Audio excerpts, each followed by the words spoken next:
pledge allegiance to the flag of the United States of America and to the republic for which it stands, one nation, under God, indivisible, with liberty and justice for all. Melissa, you can call the roll. Miss Egan? Here. Miss Fahey? Here. Miss Marcus? Here. Mr. Parati? Here. Mr. Rubinich? Here. Miss Calderon? Here. Miss Skelton?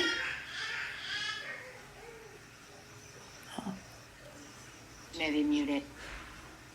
Here. Oh, gotcha. Okay. Mr. Stampone? Here. Miss Wadsworth? Here. Okay, notice of the November 18th, 2020 meeting of the Board of Education was emailed to the clerks of the boroughs of Essex Fells, North Caldwell, and Roseland, and to the Township of Fairfield, and the editor of the Progress on November 2nd, 2020, and the Star Ledger on the same day. Okay. Do any of the board members have any comments before we start? Mary, I do. Yes. Yep. Yeah. I want to take a moment to address a few recent complaints about my opinions expressed on my personal Facebook page regarding my support of specific candidates for office. According to the School Ethics Act, as a member of this board, I do not give up my fundamental rights as a citizen with regard to endorsement or support of candidates in any election. The appropriate disclaimer stating that posts on my social media accounts or as a private citizen have been posted. And to those members of the community who were offended by the language in my post, I do apologize. Thank you, Jan. Okay, anything else from board members? Okay, so at this time we will open. Oops, I'm sorry. Just one question, Mary, if I may. Yes, sure, Jan. I'm just wondering, was the agenda posted? Because I could only find it as in the board portal. I couldn't find an agenda or anything on the meeting other than a link to it for the public. It was posted. Actually, that's where I pulled this from. It's on the Board of Ed page, on the board meeting information. The agenda's up there with the link. It is? Yes. Okay. I couldn't find it, but okay. Glad to know that. Thank you. You're welcome. Anything else? Okay, so at this time I will open up the floor for public comments on agenda and non-agenda items. Just read this. In accordance with bylaw 0167, a copy of which is available on the district's website, the board is now opening up the meeting for a period of public comments. Please remember to announce your name, place of residence, and group affiliation if appropriate. Your statements will be limited to 3 minutes in duration. The board will, of course, consider your comments as they relate to the obligation to effectively govern the West Essex District. Melissa, are there any comments or questions from the public? No. We don't have any. Okay. So moving along. Let's see.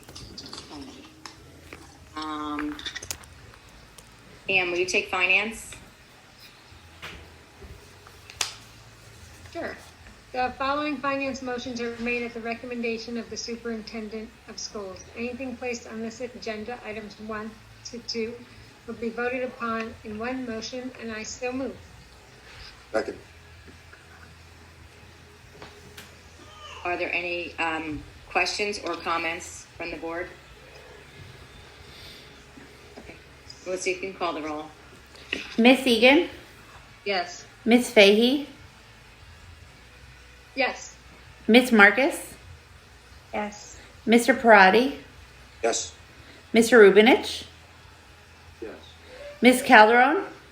Yes. Miss Skelton? Yes. Mr. Stampone?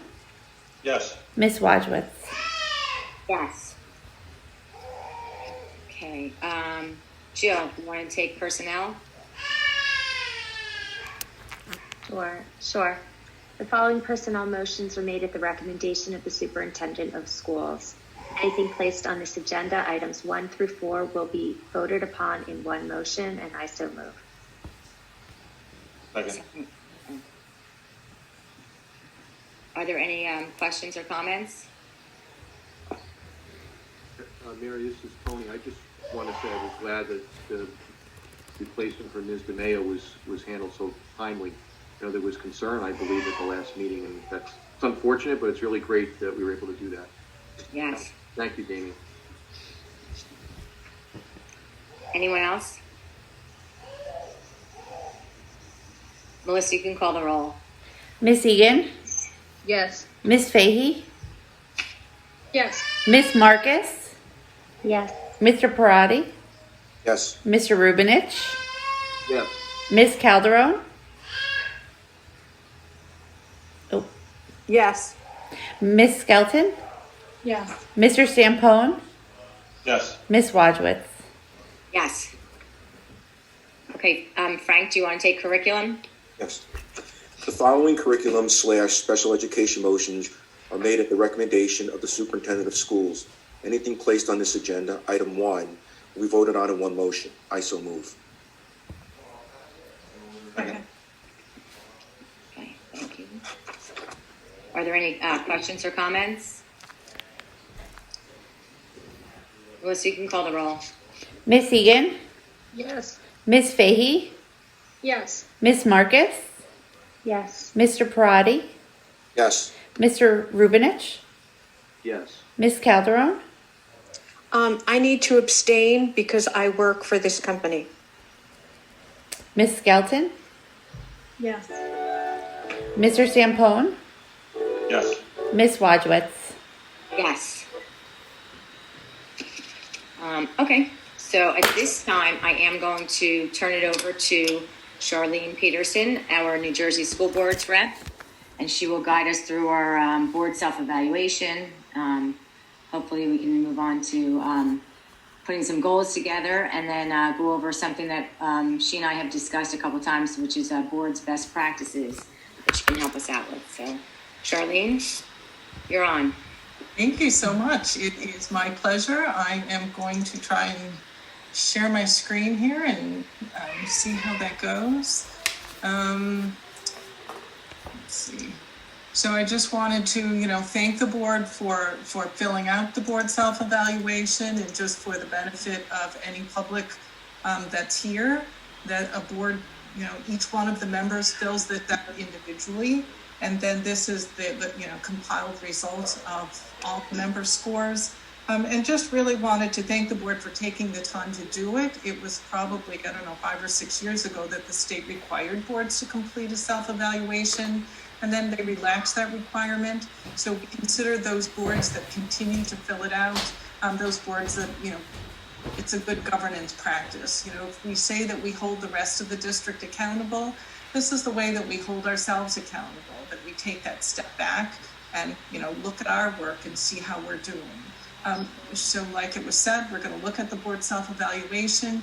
And usually, one of the benefits of this tool is that then it segues into board goals based on the outcome of our board self-evaluation.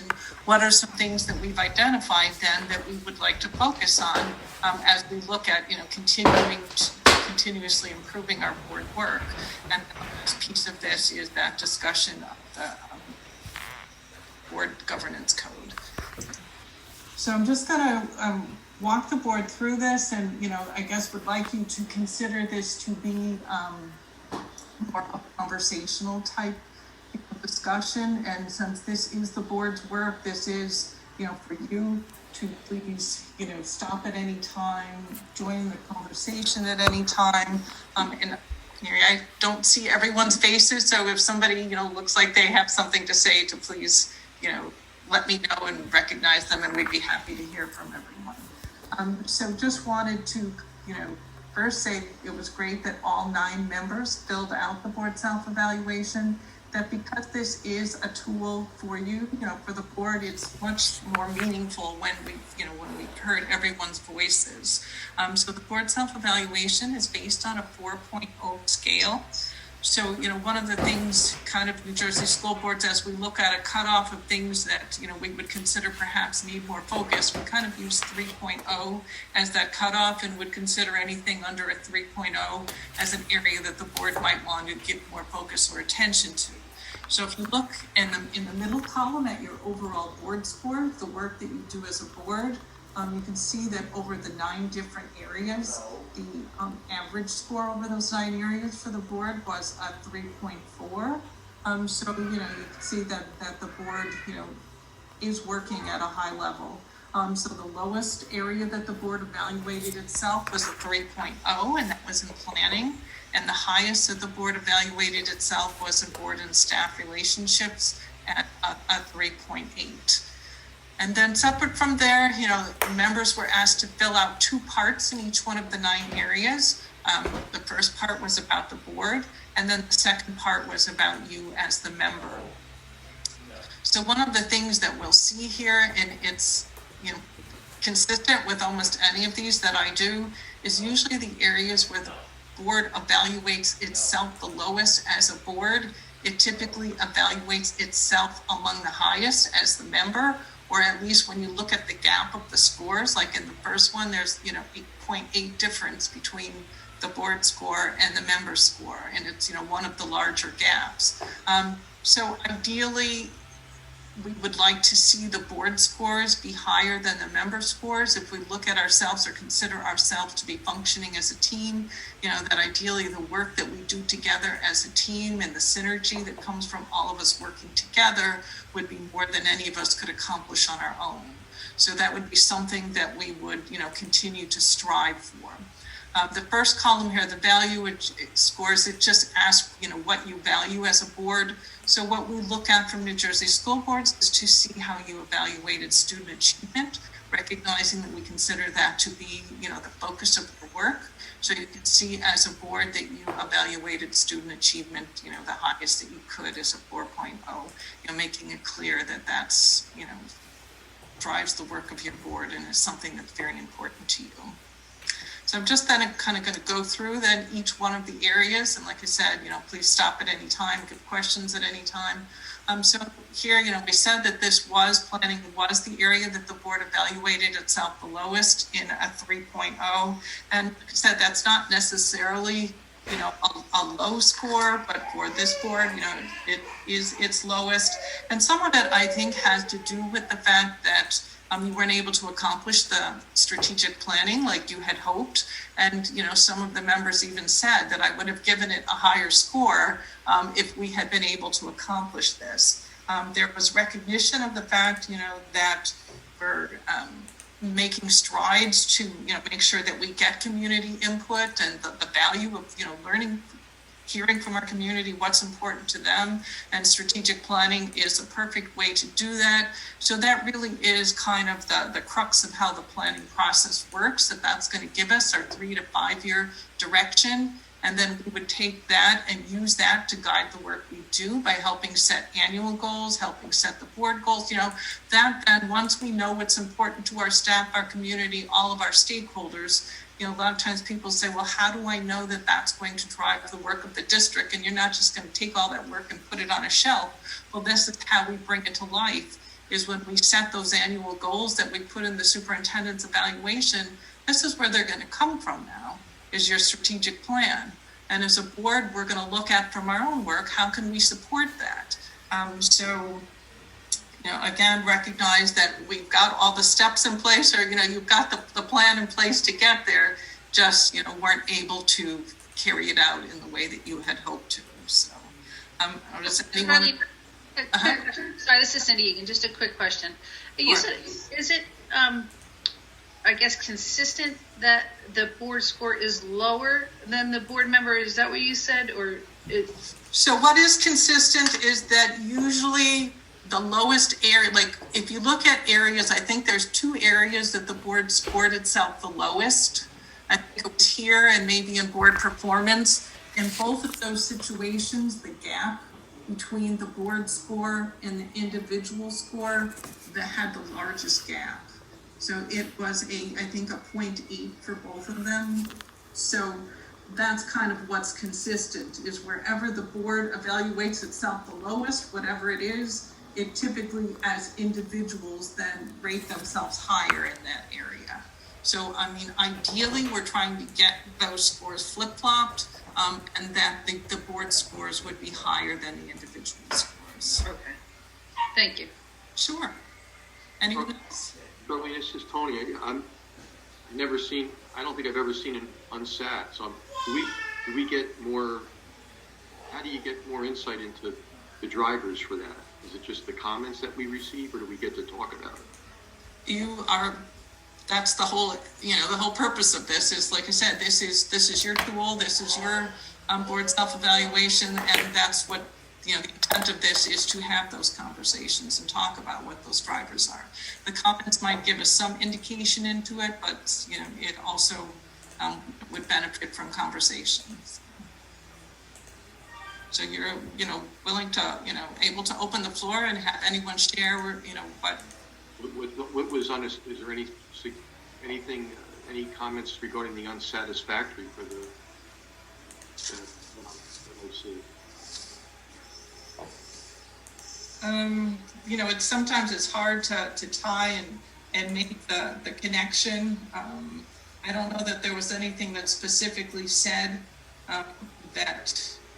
Well, can we just ask whoever put unsatisfactory or maybe even adequate, if you would like to share with us why you have that point of view so we can learn from you? That would be great. And if you don't, that's fine too. But we would put a score like that, we'd want to know why. Okay, and I was also going to mention, so not to be too disruptive, so Charlene, I know there's a bunch of different sections, so can we do it section by section? So this is the planning section. So once you review our scores, and then any comments that might be beneficial, then maybe we'll just open it up for any comments by the board members to, if they want to reflect on whether they've scored high, low, or whatever. We can do that section by section. Okay. Okay. Okay, so we'll move on to the next one then. So before we go on to policy. Okay, I'm sorry. Yep. As Ann had said, is there anyone who has any comments?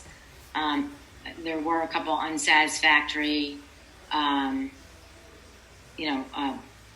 here. Does anyone have any insight that they would like to share? I think I can share on that. I think there wasn't planning. I mean, because we didn't have the strategic planning process and because we didn't have a board retreat, at least for those of us that were new, there was no plan. Okay. That's perfect, yeah. Great. I'd also, I have the packet that was emailed to us has the comments in it, and I think that might be helpful to put on the screen so that we can all just, rather, I don't remember, this was a while ago that we filled this out, so, I think it would be helpful if do you have those comments to post up here for us, Charlene? Instead of, I was going to say, even if we don't put it up there, I don't think Charlene has it, right, Charlene? You could just read the comments if you like. Yeah. I mean, I just have the scores up to kind of help guide the discussion, and then we would use the comments and then whatever discussion that anyone would want to add to it. Rather than just focusing solely on the comments, the intent was, to kind of use this to help guide discussion. So, and and some of it too, especially for new members, the planning, when they changed us to a January election, and the planning for the goals typically takes place in the summer, and then you join the board in January and have to kind of inherit work that was already done that you weren't able to take part in. That's one of the things that we're finding for new members. One of the kind of the outcomes or unintended consequences of moving the election to January, but the school year is still starting July 1, that it sometimes makes it a challenge when you haven't had the opportunity to observe and be part of the process. Right. Well, just say item 3, reviews action plans developed to support goals. And these are district and board goals. The way I understand we've been operating is basically there's a speaker presentation for each board meeting that the intent is for the departments, the departments report progress against the status of their departments and progress against goals, and those individually address each from each supervisor director, each department, and collectively their aim is to show and demonstrate performance against the goals for the district, and the board provides the higher overarching policy that the district goals support. So I don't understand that one to be unsat. Well, I can answer that from my perspective, is that action plans are typically specific written objectives that go toward meeting those goals. And if there are action plans for this board under any of the goals, I've never seen them. Yeah, you've said that before, the SMART. Yeah. We should, yes, I acknowledge that. I don't have to agree that that's how they have to be for the board, but we can talk about that. I know that and how to work our concept of operations going forward. What we've done is what I said, is each department feeds into it by providing the monthly presentation, which includes performance against the goals. That's how it's been done. We can certainly revisit it, but it's just a difference in tactical planning and approach. But we can certainly talk to it. And I have heard about the SMART. You said that in a public meeting, I recall. And we can always put action plans to our board goals, take it a step further and have them written, what the action plans will be. So.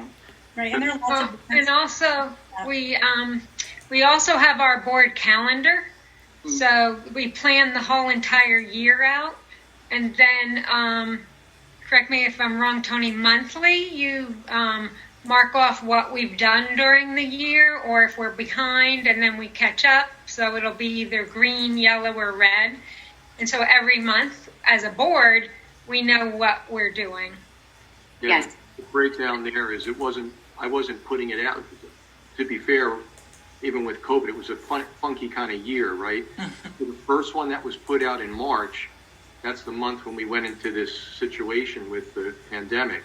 So we did update it, and unfortunately, we're still behind for the last academic year. But after tonight, we'll actually be complete. We've always been right on track, and with the retreat in July, we would have been, right on track as well. But that's correct. The 12-month planner. In fact, I didn't talk about it, but I think we'll be discussing it at the next board meeting, in fact. Right. So yeah, we've missed a lot of those things that we would do on a regular basis. Like we would normally pass that out, just at a board meeting, just because we're sitting there. Hey, let's just update the calendar. And I think we've missed out on a lot of those things by not having our normal meetings.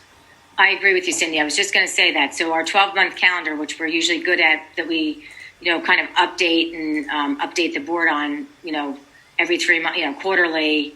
We really kind of fell behind with that. And that is one of our action plans that we do use, and we do use this tool a lot. And I know Charlene has taken this from us. This is something that we developed 6 years ago. And I know, Charlene, you said you distribute this to many school districts now that use this action plan that we came up with.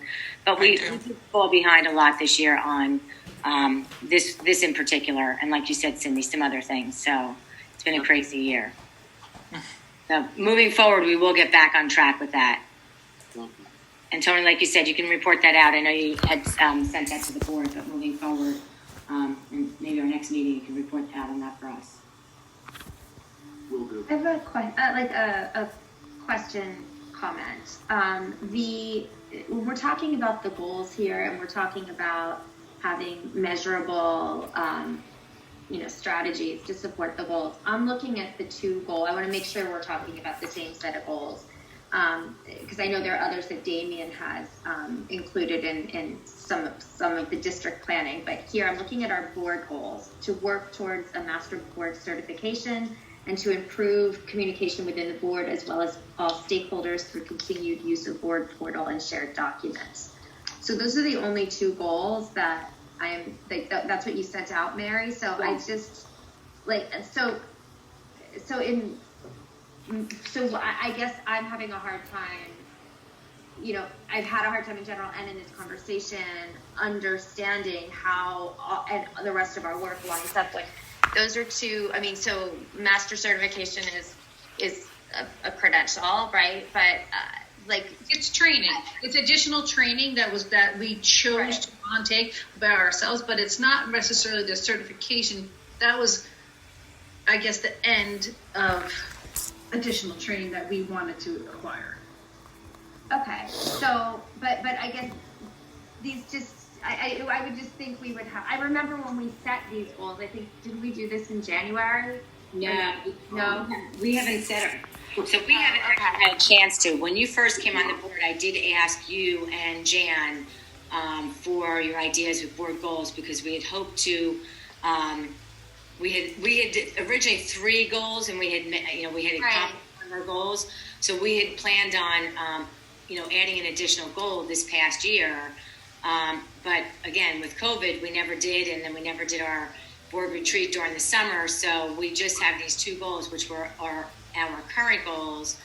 And that's the thing. So with this, looking at our board self-evaluation, moving forward, we will set new goals. Now, sometimes schools will add to those goals, or, we can either add to them or just come up with completely different goals. But that is part of what we're doing this evening after we go through the evaluation. So the ones you just read are our current goals, and they're a year and a half old now because we never did set our goals during the summer. Those are the board goals. Yeah. Board goals, right.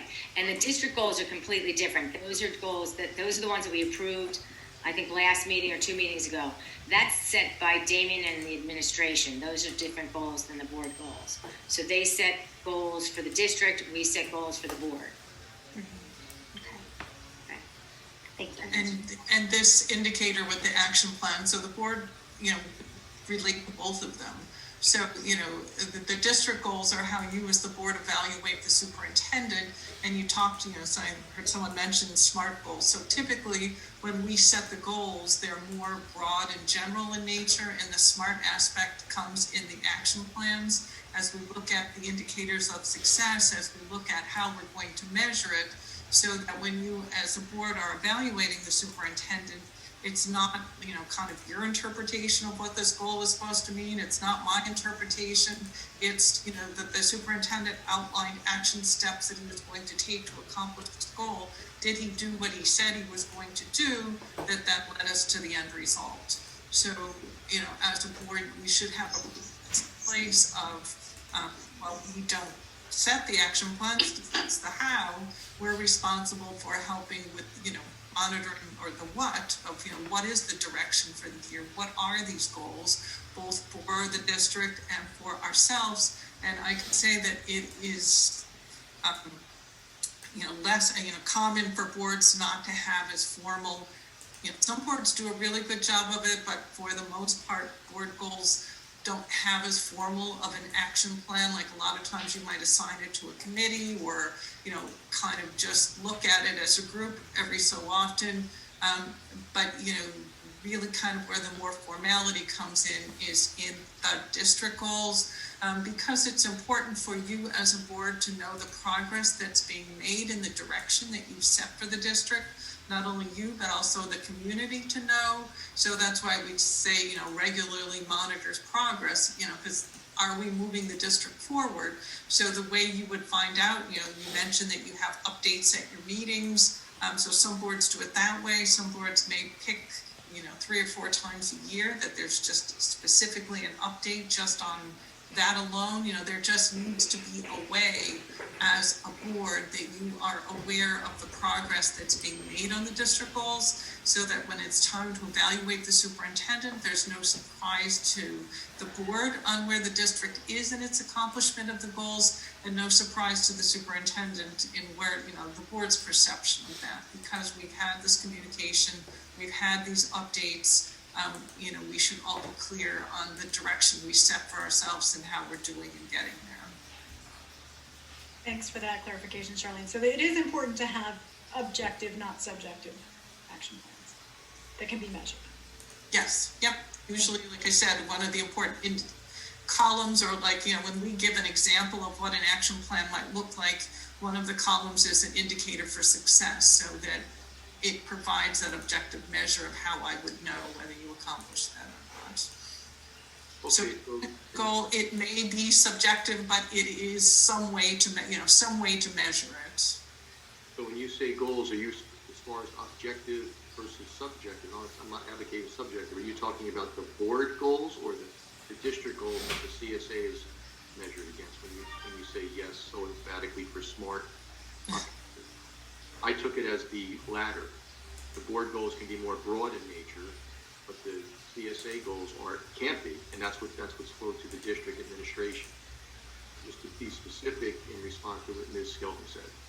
So the goals themselves, so the goal statements, so the specificity may more often than not comes in the action plans. So, your goal may be that we're going to, you say, increase our math scores or increase student achievement or increase communication to the, something like that. So there may not be a number, there may not be specifics in there. But then when you get the plan from the superintendent that tells you how he's going to accomplish that, then that's perhaps where you'll find more of the specifics. That's the distinction I'm trying to get at. We can always revisit it, but that's all I'm saying. I have a question, and it might be for Charlene and maybe the rest of my colleagues. When I look at the planning about the board, when it was pretty consistent. You had a bunch in good, and you had adequate and unsatisfactory, and I guess that led to the overall lower scores there. I'm wondering if people felt that with the year we had with COVID, we just weren't able to do the normal board functions that we would do in previous years, like somebody brought up the board planner, for instance. I mean, so that might be it seemed we were kind of all on the same page there. That we didn't really do all the things that we normally would have done in a non-COVID school year. Or we're behind. Yeah. COVID definitely had impact for sure. I feel like it did too. I mean, even in the meetings, our meetings, we talked a lot about things that weren't necessarily part of the board operations that we're measuring ourselves against, but they're all important. We spent a lot of time on things that were not part of plan, right? And I don't think that, and I think because of COVID and because of what we've been going through these past 8 months, it doesn't reflect the board as being unsatisfactory. It maybe, yes, we are remiss in that we didn't achieve things that we did on a normal basis these past years that we've been together as board. But I think when we look at this planner, it kind of unnerves me because it says that we did something and we were unsatisfactory in doing it, that it was something that we did, that it was, I received this as a teacher or someone being observed. I would say, okay, someone observed me doing, 1 and 3 and said I was unsatisfactory at it. But I think we have to take into account that during this time period, as Tony says and everyone else has said, COVID has brought to us a whole different demeanor in how we have had to carry out ourselves as board members. But yet I don't feel that this board has operated unsatisfactorily in our planning of anything, that we now need to, going forward with everything else going on and the fact that we do have to put so much time and effort into COVID and planning for our children, that we do have to remember we have to take care of the general housekeeping that a board is responsible for. Right, and I agree. I think we definitely Go ahead, Cindy, I'm sorry. I think we definitely let some of our normal planning fall to the wayside because it had to. Other things had to take precedence. And I think, we didn't, I guess, do all the planning we should have done. And I think that's okay because other things had to happen and that were more important at that moment. So even if, I don't think we were perfect and that's okay. We have to just move on from it and go along. Absolutely. I mean, I have to say, I feel like that we're being a little bit, Too critical. yeah, and I disagree. We did a lot of planning. It was just different planning. We had to plan on whether we're opening the school or not opening the school, about hiring teachers retiring. There was a lot going on, and just because we didn't fill out our calendar does not mean we weren't planning. I think also that, and this happened, I was new once. I know we all were new once. There are a lot of things that when you first get on the board, you don't observe because they may not have happened yet, or they happened before you were there. And so I think, there is a column for not observed rather than unsatisfactory. And I also think that because I guess that this is supposed to be board self-evaluation, so I don't know that I necessarily did it for months, like for the 1 year. I know that we plan, we do calendars, and I gave us a lot of credit for switching on a dime we're planning for the instant now. We're in one day at a time, not let's plan for the year, because who knows what's even going to happen in a month from now. So, I think we're being too hard on ourselves. I think the board has done a great job planning, and, and still now, we don't plan very far in advance. We can't. Who knows? This got worse. We're hoping for better soon, but we can't plan for that. So that's all I have. Agreed. I'd like to say, I don't think it's possible to be too hard on ourselves. I think that, if this was my personal report card, if I got straight A's, I'd say I wasn't working hard enough, or I wasn't pushing my limits. And so I'm sensing a lot of,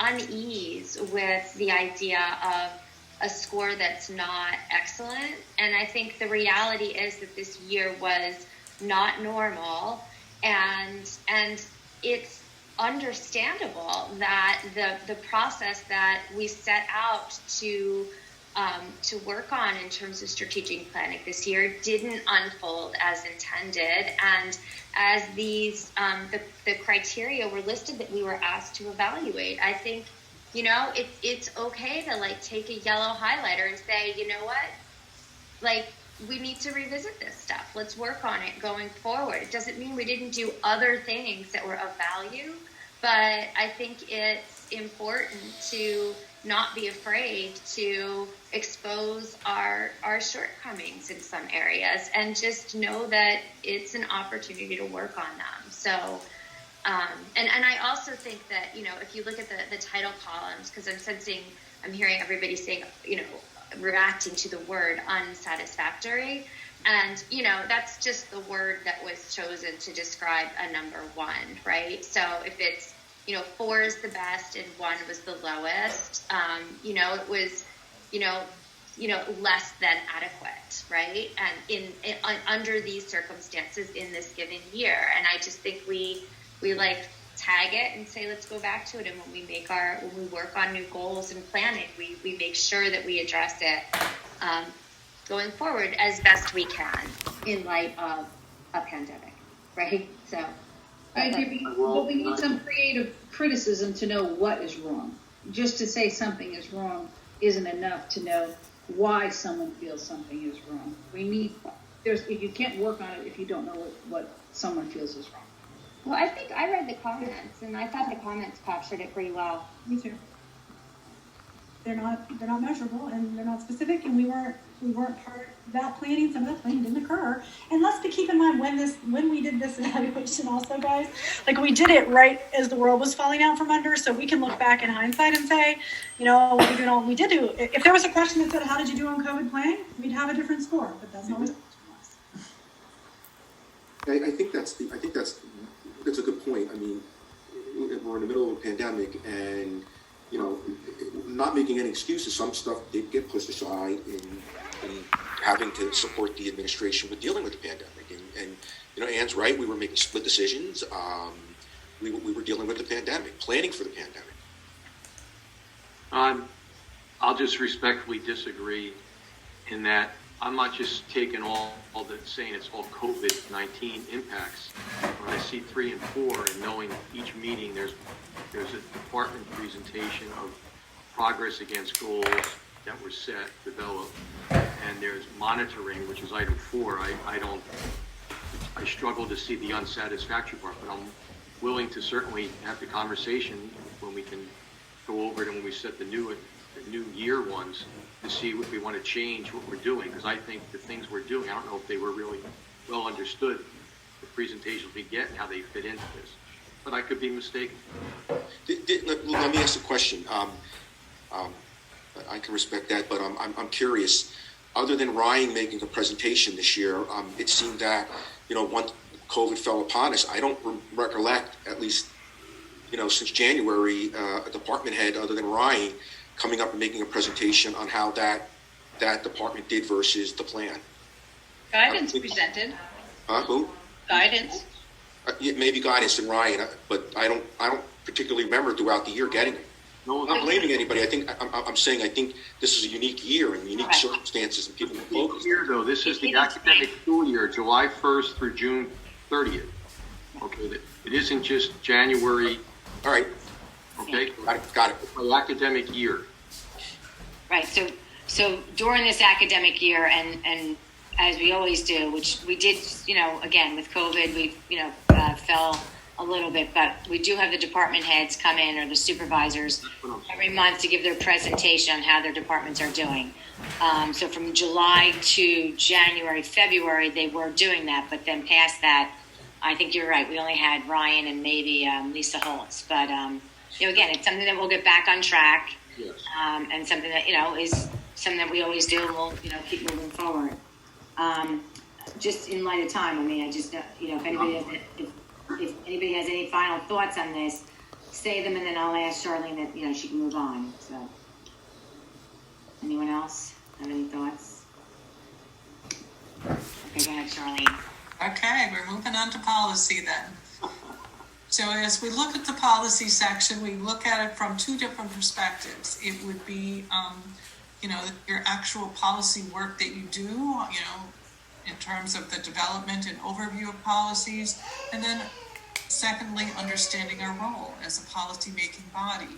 Do we leave the day-to-day running of the district to the administration, recognizing that that's not our role. So, I thought it was good in the board, this is some pretty high areas that the board evaluated itself, and a couple areas where 7 of the 9 of you thought the board was commendable in doing it. So I just thought, it was also good too in looking at some of the comments that you talked about how you rotate different members into the the policy committee so that to kind of increase people's understanding of it. There was some mention of as we talk about COVID, how it's even impacted our policies. And, now we've had a need for some more policies, even, as we look at remote board meetings. And, it's caused all kinds of, ways for us to look at our policies, look at the way we do things. And then again, the board was pretty consistent in its, feeling that they do leave the policy implementation to the staff, and that they do recognize your role as a policy-making body. So I don't know if anyone has any specific other thoughts or anything you'd like to add to your work as a policy body. I just wanted to, I think it's interesting how people scored themselves as understanding policy, and I just, I think that that we need to remember when we're making decisions that our decisions are not based on our feelings, but based on our policy. That's all I have.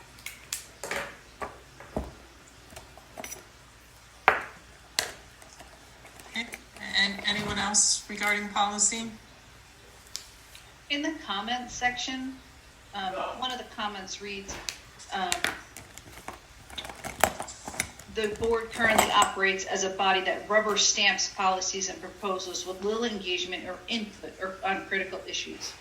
My experience so far is that the board is not involved or engaged in meaningful discussion or decision making. That to me is pretty harsh, and I kind of feel like if that's the way someone feels, we need to figure out why they feel that way and fix that, because it shouldn't be.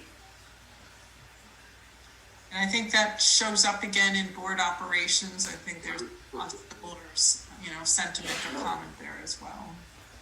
I agree with Cindy because we have a policy committee, and this committee the committee members look at all the policies that comes through from Esme Strauss, see what needs to be aligned to West Essex, and because they take so much time and effort into doing it and then present it to us as a board, I don't feel that anything is just coming through the channels, rubber stamping and pushing it ahead. If we have a committee that is aligning themselves with reviewing all of this. We've never had an issue with that before. And I agree with Cindy. I don't know, I would need a little bit more explanation on it if they feel that the committee isn't doing their job. I don't know what more a committee would do than to review it and align it with the West Essex policies and regulations and then present it to the board for approval. That's how we operate. And we trust what the committee comes to us with. And if we don't, then we question it at that time. But there has been no discussion of that. So I'm a little bit, confused, same as Cindy has said.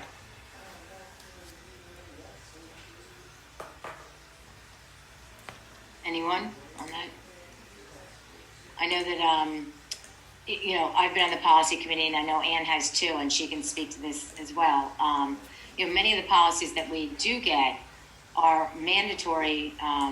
They're, state policies that are mandatory that, we may be able to pick an option, and we do, and that to me is not rubber stamping, but a lot of the policies we do receive are state mandated, so if someone considers that rubber stamping, there's really not much we can do on that because they're given to us by the state. So.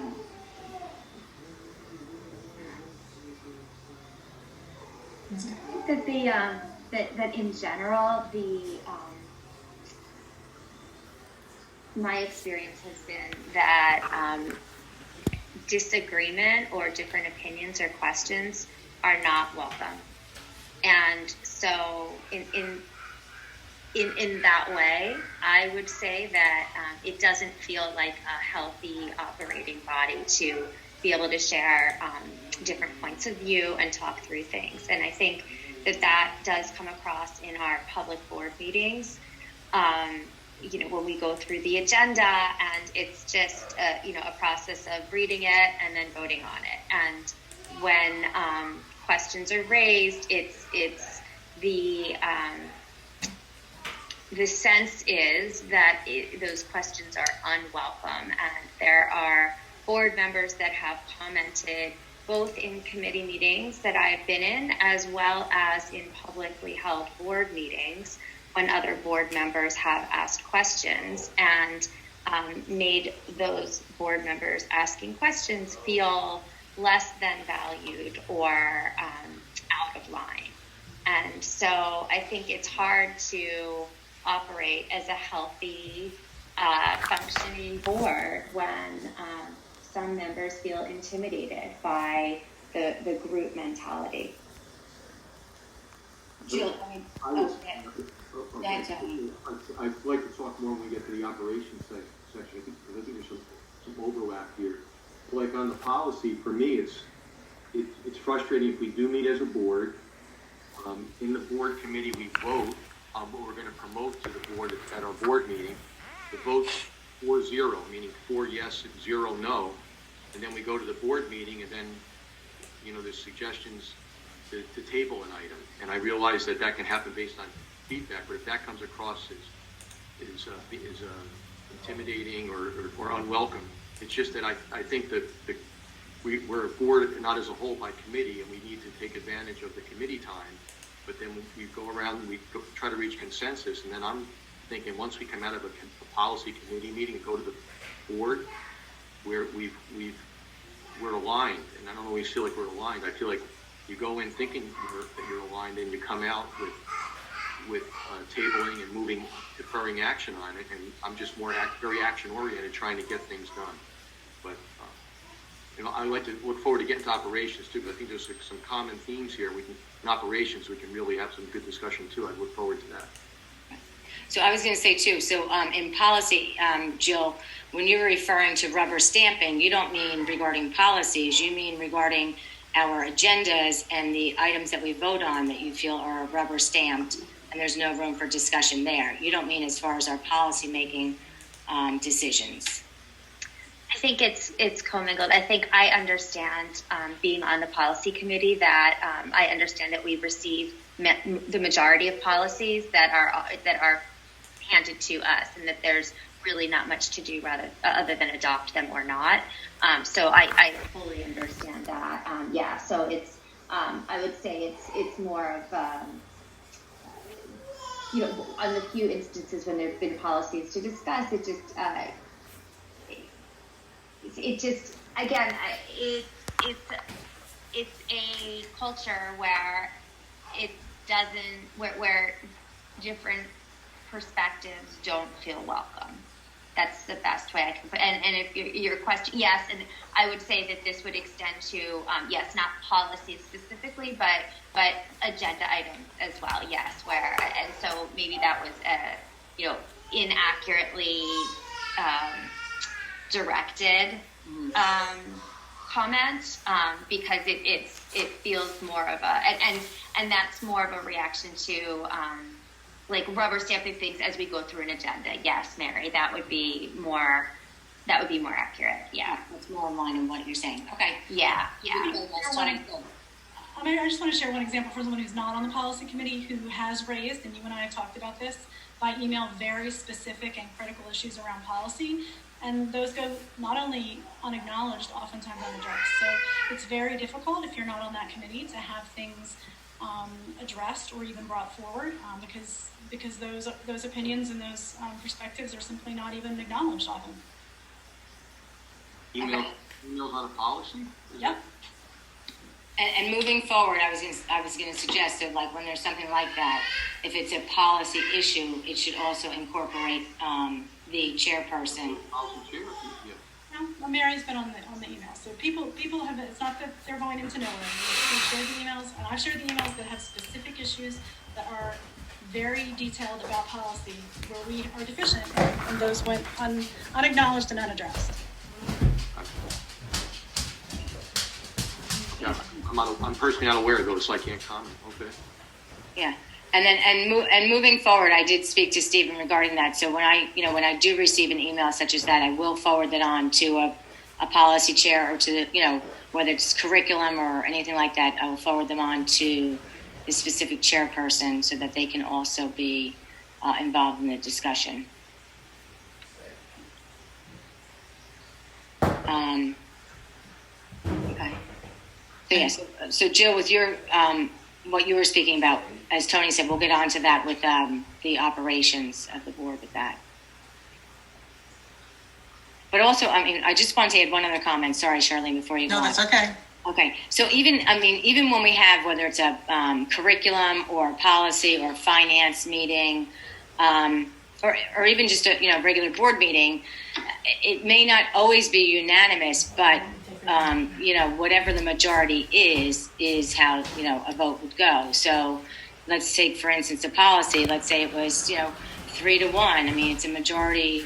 It's a majority rule. That's how the boards work. So discussion can continue, but if it's something that has been voted on and it's not unanimous, I mean, if there's 4 or 5 people, it's 3-2, 4-1, whatever it is. That would be the ruling on a committee.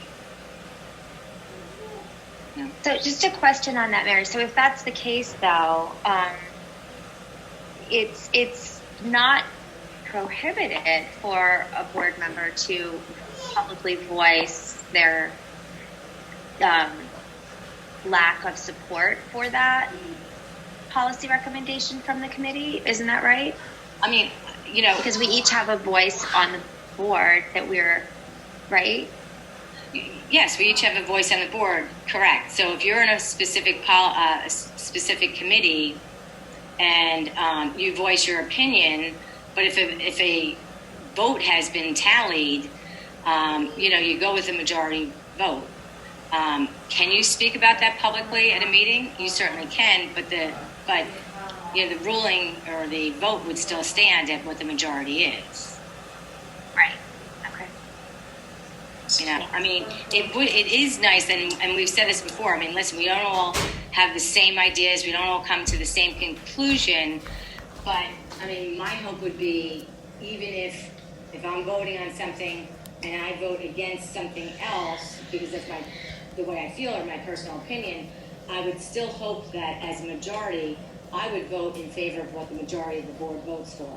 Because we're here for the greater good of every child. So we may not always see eye to eye, but in the end, whatever was best for the students, the staff, the community, I would hope that we would all come to a vote in majority of that, So it may not be a ruling that, I may have voted on, but I'm not going to speak against it because that's how the majority voted. But you have every right to, speak how you want to speak, but it is based on majority vote. So kind of a saying that we have to support that is we say you always get your say, but you don't always get your way.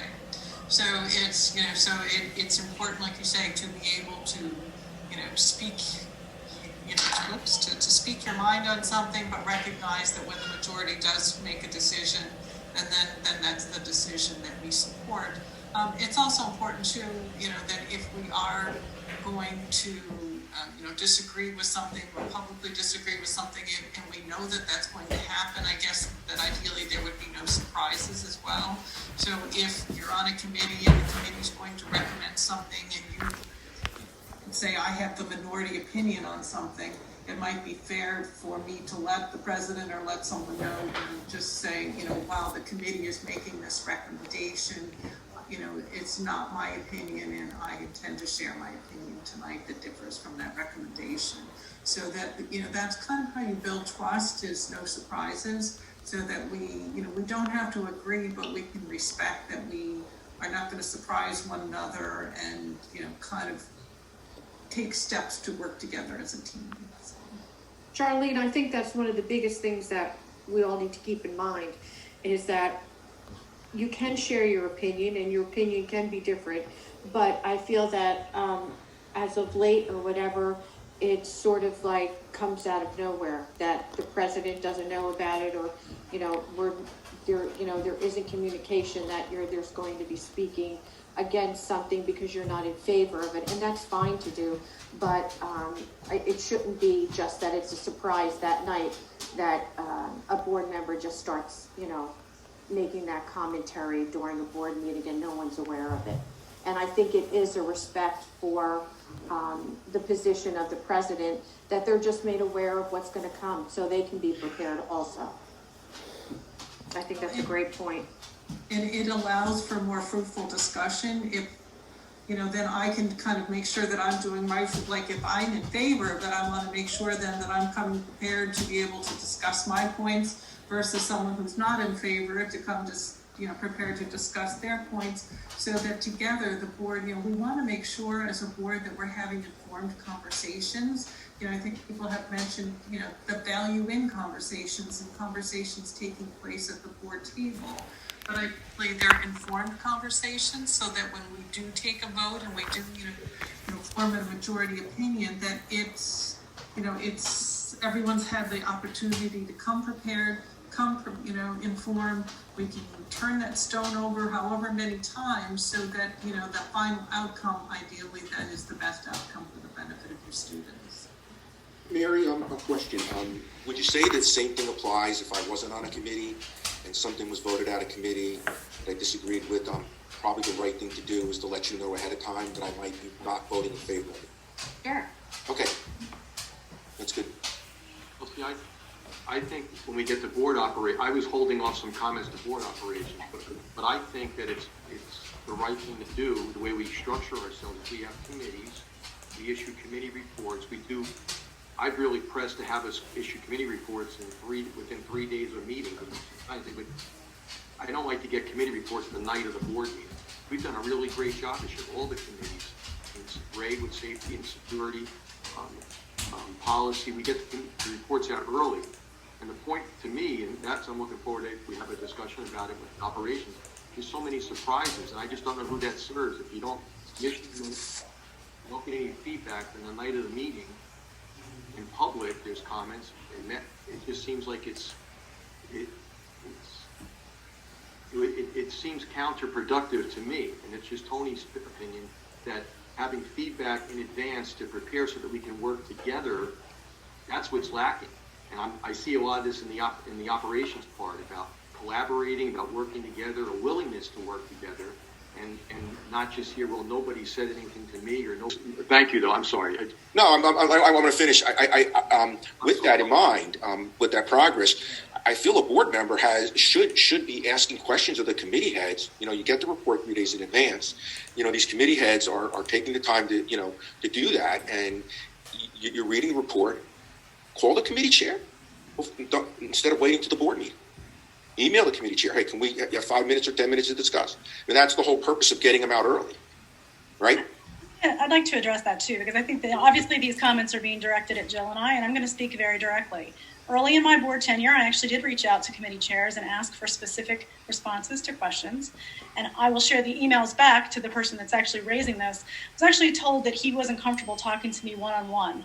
And I had been on this board for literally a month and a half. So from that point forward, I have made the determination that I was going to ask my questions in public. I have actually asked on numerous occasions for information to be provided, and I've asked questions, and in many, many cases, I have never gotten responses. So I would love more than anything for that problem to be resolved, and then everything that you're talking about, I think would very easily be resolved.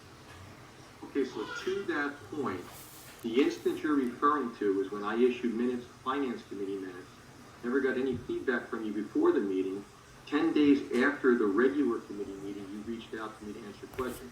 So let's put those emails on the table, those discussions, and I said I don't feel comfortable talking. Before the meeting. It was before the meeting when I read the minutes that I was asking for that information. You're correct. Okay, we'll sit. It wasn't before the board meeting. But let's put them all on the table. That's free. And I even explained why I wasn't answering you. So I'm not going to manage facts. I'm not going to manage. I know exactly what happened in the instance, and that's. Let's check that out together, shoulder to shoulder when we can, and go through that. But we issue minutes in advance. I said comments were coincidental and curious, and there was some sensitivity about that. That was my feeling about it at the time.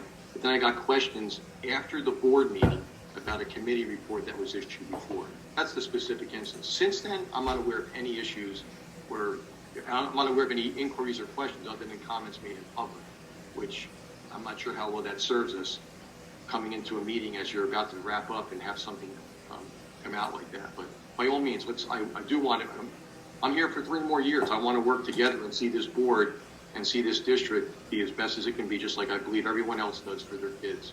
As do, I think, every single one of us, and I'm more than happy to have that conversation. But I also want to make it very clear that we are permitted to speak. We are permitted to raise those issues if we choose, for whatever reason, in public or in private session. So I think there's really a disconnect on this board. We are permitted to ask questions in public, and this sort of pervasive operations that you're not allowed to speak in public is simply inaccurate.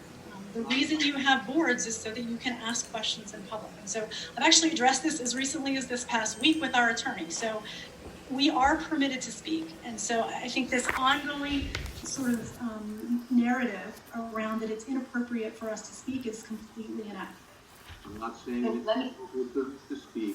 If you issue minutes, I'm saying it's an opportunity for feedback. And if it's a conscious decision not to provide feedback in advance and wait till it's in public, I say it's more grandstanding than working together as a board member. But the reference to legal, I don't understand that, but fine. I won't say. You have to want to work together. We're a board of 9. We have to want to work together to move forward.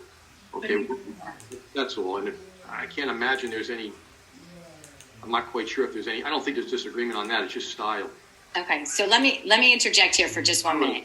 Sure. Okay, so Jan, you are correct, and we've discussed this. You can ask at any point in the meeting any questions you like. Any board member can during any whether it's in board comments, because you and I have talked about whether it should be in board comments or when you're having the vote. It can be at any time. To Tony's point, we have just always worked as a, if you get board committee reports and you have questions, you ask it ahead of time. This way someone can come prepared, as I think Charlene has even said. They can come prepared to that meeting with answers to your questions. I mean, can you ask during the meeting? You absolutely can, but you may not always get an answer. You might get you'll have to check into that and get back to you. It's more of a courtesy than, anything else, is to ask ahead of time. This way someone is prepared, and has answers for you.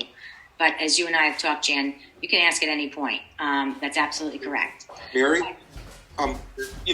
interesting point you're making. When we discussed best practices tonight, that's one of the issues on there. Yes, It's after the committee. It's before and after the committee meeting. Mm-hmm. It talks about, I guess, the common courtesy, to ask the question ahead of time, no surprises, respect your fellow board members, that kind of thing.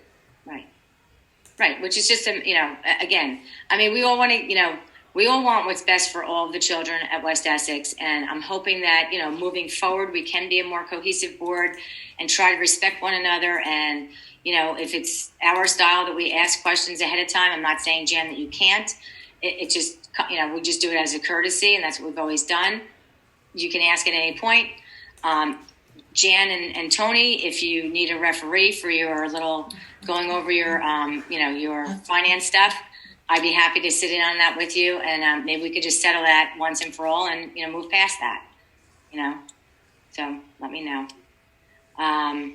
Okay, so that is more board operations. So I know we got sidetracked. Charlene, I'm sorry. Nope, that's the whole intent of the board self-evaluation, is to have conversations like this. We talked about, all the work that you have to do now because of COVID and other times, but most of the work you do is focused on the work of the district, and you often have that opportunity to just talk about your own work. So a lot of times, the whole intent of the board self-evaluation is just to provide this opportunity to talk about the board's work. So I appreciate the fact that we're doing this, that we're having honest conversations, that we're doing it respectfully, and doing it from the intent of wanting to move forward and wanting to come together as a team. And, and it starts with, and I think you mentioned that we all want the same thing. So it starts with, what is that, that common thread that we're all working toward, and then, recognition that we're a team. You're 9 people. Your successes come not as individuals. Your success comes as a team. We don't get to pick our team. We come on the board with different reasons, with different intents. But at the end of the day, as we, unfortunately we can't look around the table anymore, but as we would look around the table, we would say that, this is our team. We shouldn't be talking about, well, what did this individual say and how did this happen? What is our team doing? What does our team need to work on? Because I am sitting on this board, how am I making this a stronger team? How am I making this a better team? How am I help the team make a difference by me being here? What skills and talents can I bring to this team to help make this team stronger? And each and every one of us has that responsibility to say, what can I do to help this team? Because that's who's going to benefit the kids. It's not going to be me. It's not going to be 7 of us. It's not going to be 2 of us. It is one team. And how is that team going to be the best and most effective team it can be for the benefit of the kids? So that's ideally where we're trying to go, and, trying to, kind of identify what that common ground is, and how then can we figure out what works for the 9 people you are now. You're one team right now. What does this team need to do in order for this team to be effective? So like I said, I appreciate your conversations, and we'll keep rolling here. So the next section was student achievement. And like I said, the board makes it clear that student achievement is a priority for you, and it drives the work of the board. There was mention of an active curriculum committee, talked about the multiple opportunities that you provide for your students. And I know that I have been to enough of your meetings to hear all of the things, that are going on in your school. And I just, felt that the board reflected that as well. You talked about, seeking data and looking for ways to, enhance student growth. And there's mention of even, looking at your students from the perspective of, future readiness, of non-college bound learners, but, really kind of looking at your student body and looking for success for all of your students. So I leave it up to you as a group to see if anyone has anything more to add to the board's reflection on student achievement. I think we're all in agreement on this one. Okay, good. Okay, so we'll move on then to the next one is finance. And here again, I think it was an area that the board was pretty much in agreement. When you look at the board score at 3.7, so that was, a high board score. And you can see that the first two board areas where the board scored itself at 3.9. So again, high areas for the board. And, it was mentioned that it's felt that this is a strong deal for the board and the district.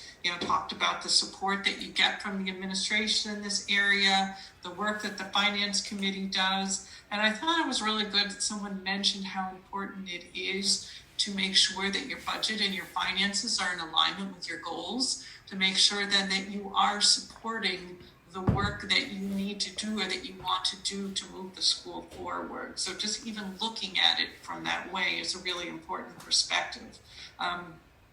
Members talked about, the fact that you've received training on it, but it's always a continual need. And I thought it was really good. I've never seen a board say this before, that there was a proposal to develop tutorials for the board. And I'm like, what a great idea that, that would definitely be something that's helpful, because I know many boards say, because I don't do this enough, I look at it once and then 6 months later I'm looking at it again, and it really would be helpful to have something to refer to.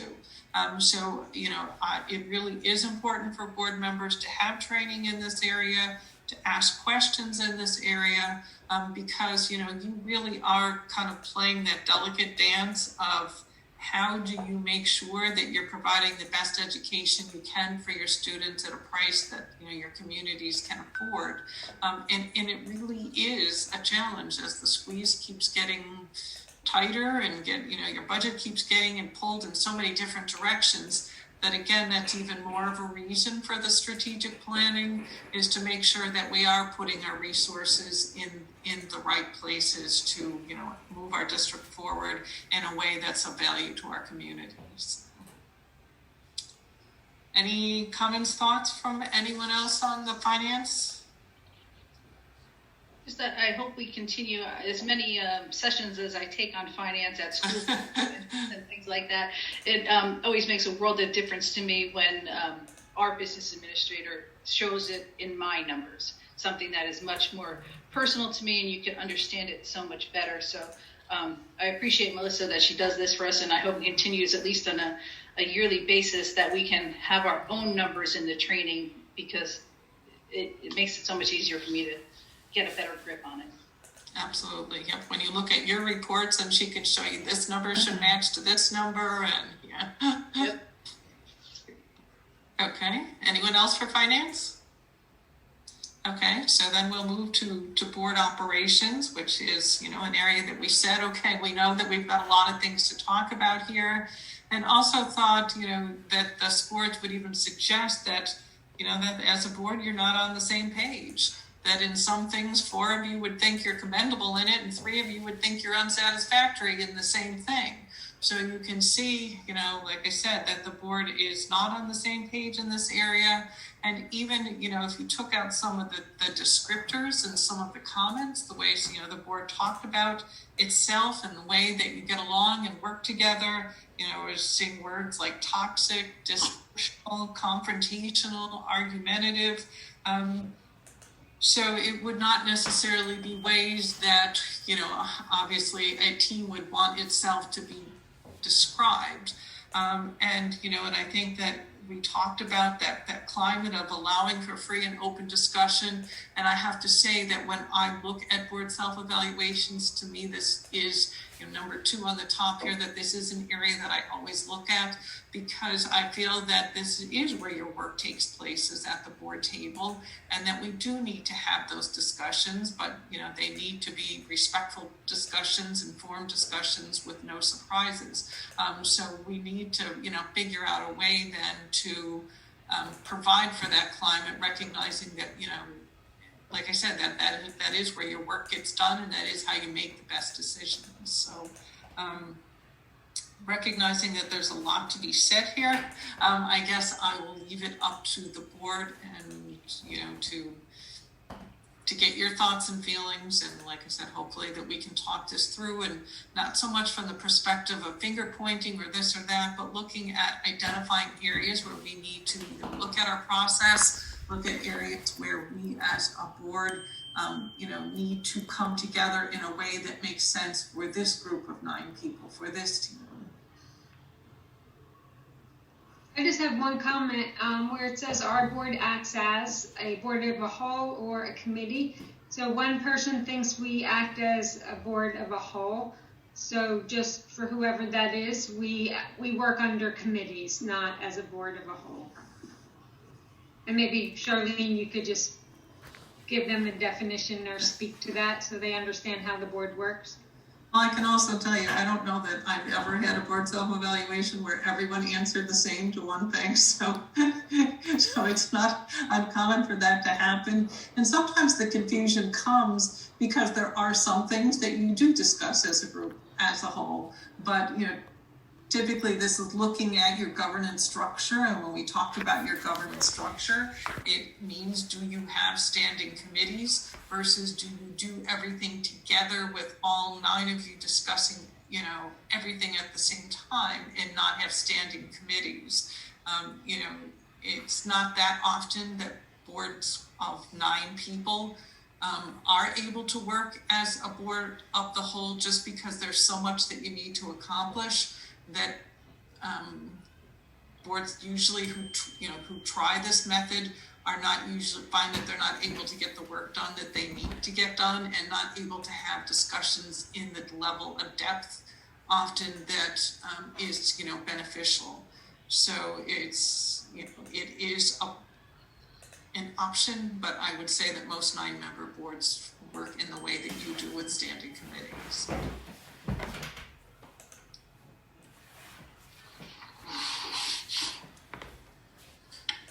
Okay, so at this point, I know, Jill, you had wanted to, I guess, speak on this.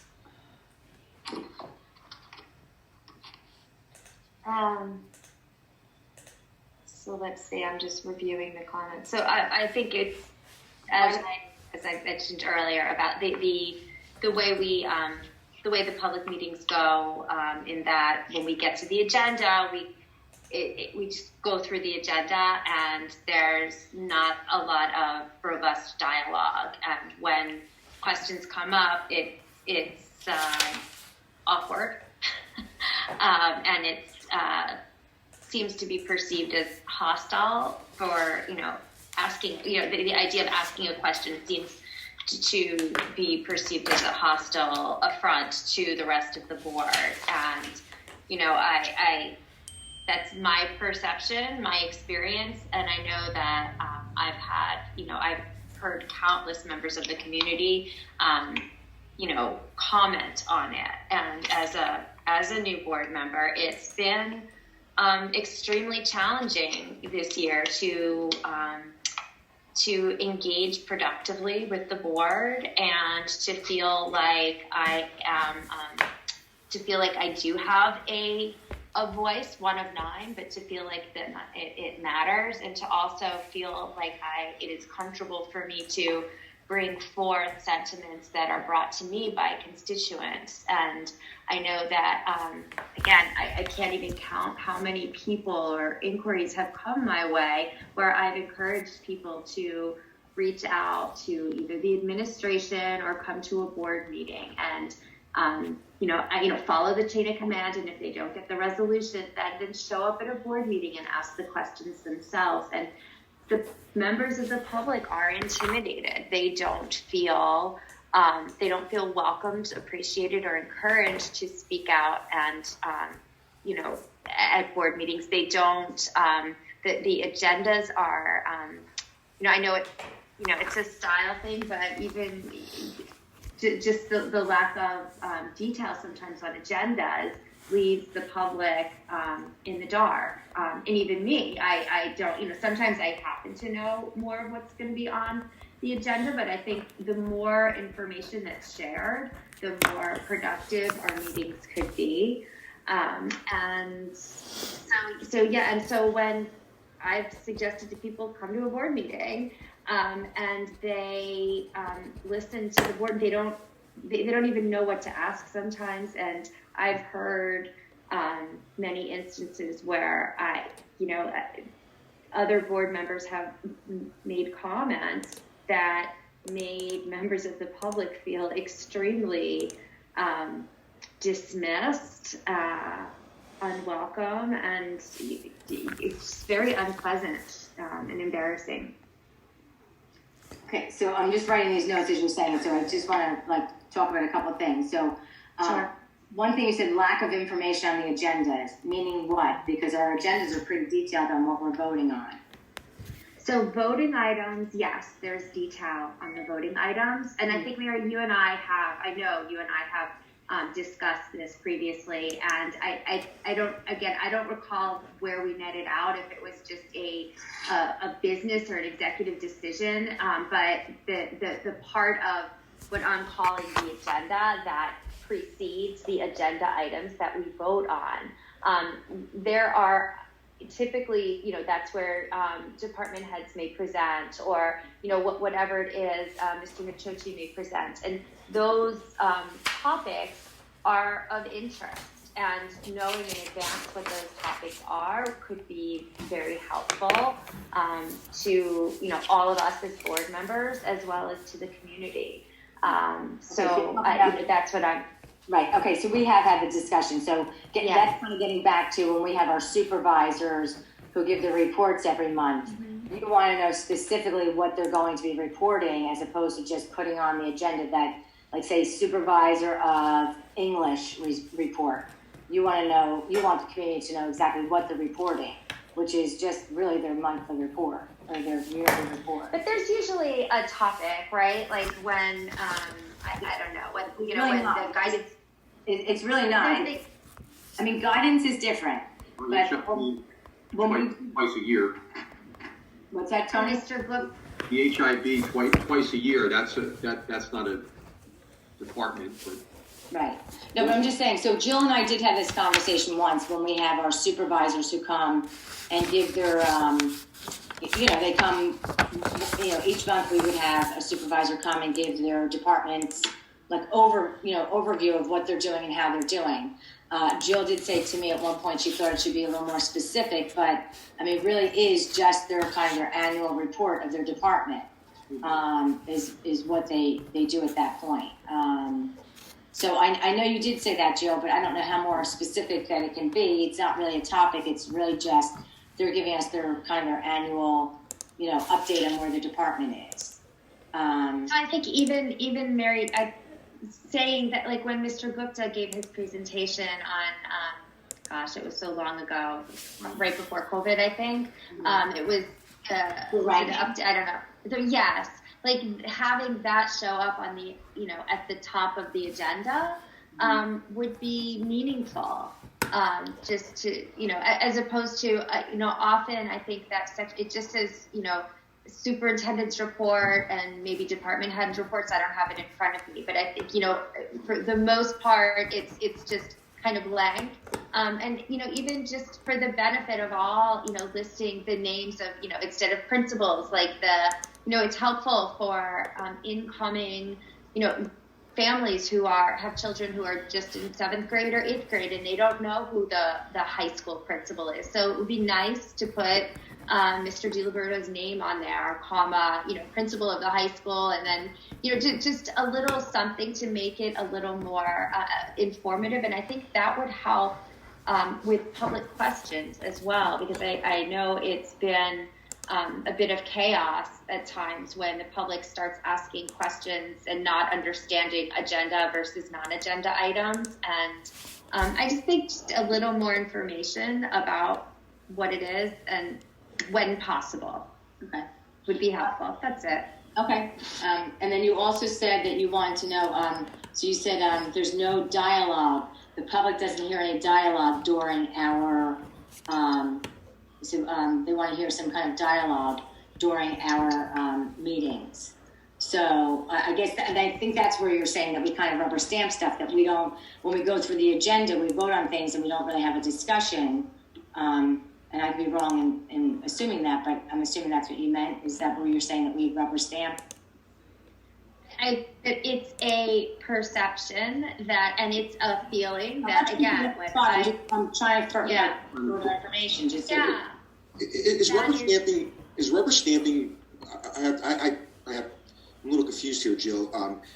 There are a lot of things that are on their agenda, the recommendations of the superintendent. I mean, in other words, are we going to have a discussion what gym teacher he's hiring? No, let me finish. You spoke quite a while there. And like finance, have you taken your finance course yet to understand? That's a perfect example. That's a perfect example of what we're talking about. It's a perfect. Well, it's not because I think your perception and my perception of how the board operates and what's the role of the superintendent. We're not rubber stamping anything. We understand what the superintendent's recommending. Your comment to say to Jill, you spoke for quite a while, is exactly what we're talking about. Well, no, she interrupted me as you just did to me. That's part of the problem too. Okay. So these are things that we are going to work on. Sure, Tony. So on the one item that, Joe, when you were saying having some more detail about the presentation, I remember, and I didn't give Barbara, Ms. Longo, a lot of credit when I first started, because she explained the CONOPS about how all these presentations feed into the district goals and achievement progress towards them. There was one time there we tried having a calendar up front for the month, this month in advance, and it didn't really help. It didn't really make a difference in the participation level from the community, but we were hoping it would. So we said we identified each month what topic it would be. I forgot about that, Tony. We did put that out one year, that we put out every month what supervisor was going to say. Is that enough, Jill? Or you're saying, when you say details, so the topic and who's going to be presenting? You're not asking for... I think, I'm not asking for much. I think, I'm sorry, I didn't want to interrupt you. No, that's okay. I'll let Frank get on. No problem. I was just trying to respond. I think it's just that often the top part of the agenda document just has, superintendent's report, principal's report, and it's blank. So all I'm suggesting is that putting, the names of the speakers in their department description, and if there is a particular title of their, or subject that or something specific they're hitting on, to put it in there, because that's the one document. I think that's typically the only document that the public has access to prior to the meeting. And we're asking them to, hold their comments to agenda item only. And I think it's just, would be a nice, helpful thing to do. That was it. It seems reasonable. They post it on the website for the year, but we could be in both places, right? I think it's a great suggestion. It just makes it a little more personal. It's just giving a person rather than just a report. I think it's a nice suggestion. And Tony's right. We did do that at one point, that we had the calendar planned out in advance and put that out there. But again, it's something that we can, revisit.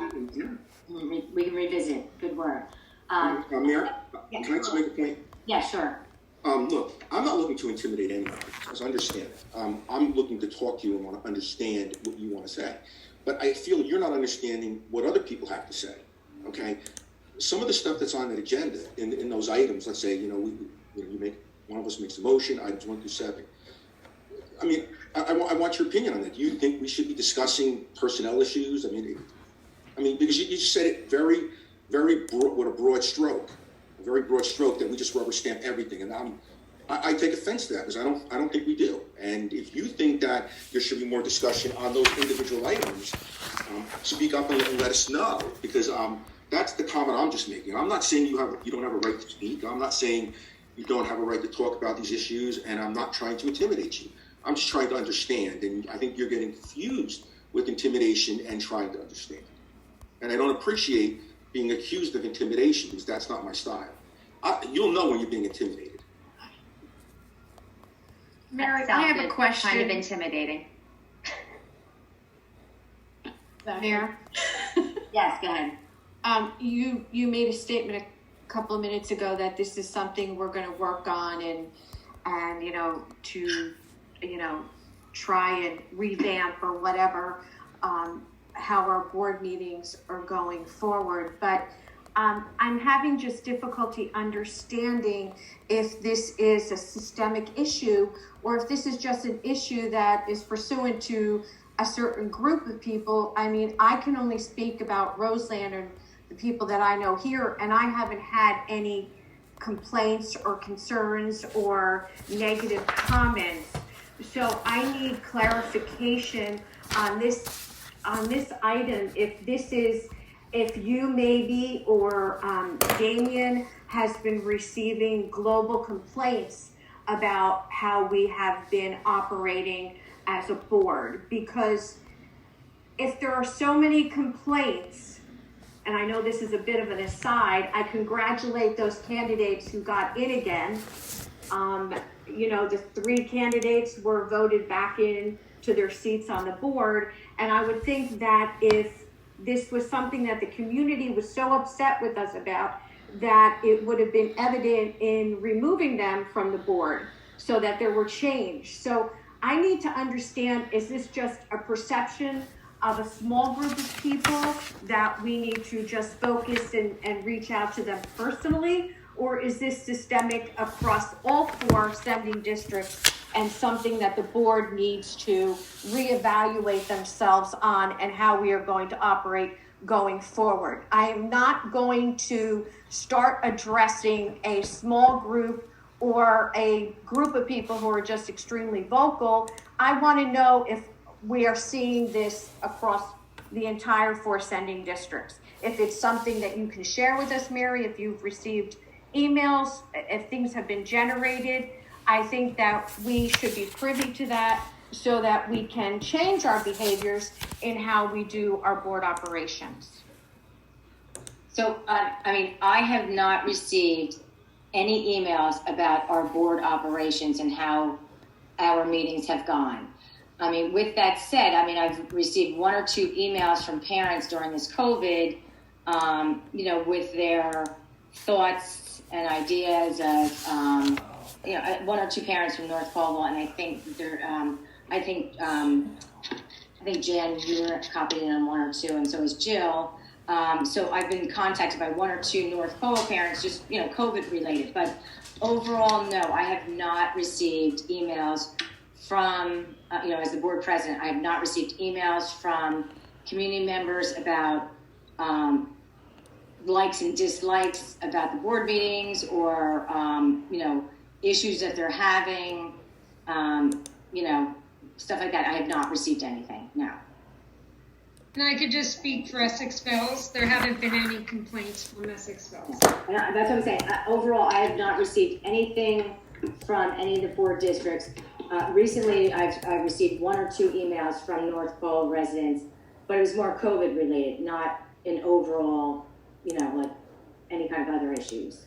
No, I'm sure that, COVID is a heightened sense for everyone. I'm sure there's a lot of concern across all 4 districts about COVID and how we're going forward. I just need clarification, because if we need to look at ourselves as a 9-member board and how we operate, then we will address that.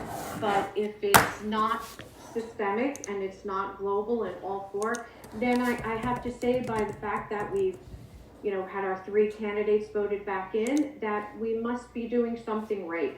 I can't believe that I think that's what I'm coming away with all of this, and really has me so upset that I feel that we're being judged and fingers pointed at, and we're really not trying to come together as a cohesive group without pointing fingers.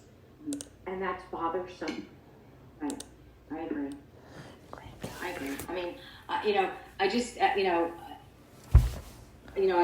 think that there needs to be like mutual respect for one another, and we need to move forward with that and just kind of get to a point where we can, I say respect and trust, and I think that is where we are lacking on the board, in both those areas. So, we need to. I think that's our bigger issue than parents don't know what to ask at a board meeting. If they don't know what to ask at a board meeting, then they're probably in the wrong place. And I'm not saying that, I think, Jill, that was one of the things that you had said that, a parent had said to you, they don't know what to ask at a board meeting. I'm not saying this personally, I'm just saying, like, if they don't know what to ask, then there's, then maybe it's not the right avenue. Maybe it's something that if they have an issue, they should be going to a principal or a teacher. Maybe it's not a board issue if they're not sure what to ask at a board meeting. Because you don't have to ask anything at a board meeting. You can just come to a board meeting, listen, hear what the takeaway is.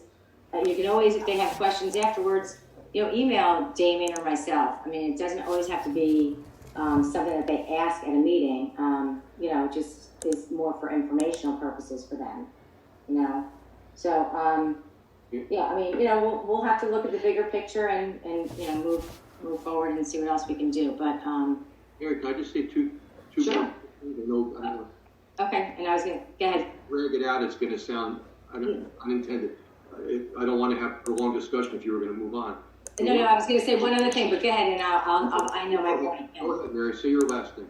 No. The only other thing I was going to say about that is like I know we're using this word rubber stamping, but in the board best practices and kind of moving forward. I mean, it's not necessarily a rubber stamping. If we do have questions, which we have said that we can ask either ahead of time or at the meeting. Neither way is wrong, but a little bit of the perception from the public might be that if I have questions, I call Melissa. If I have a policy question, I might call Ann. I get clarification ahead of time. This way, I don't really have a question that night. So it may be perceived as a rubber stamping, but hopefully with this board best practices, we are looking at our packets ahead of time and kind of answering or getting answers to questions ahead of time. And things come up that day that may not have been answered that certainly you can ask, but I mean, that may come off as a rubber stamping, but it's not necessarily a rubber stamping. It's that we get information ahead of time. So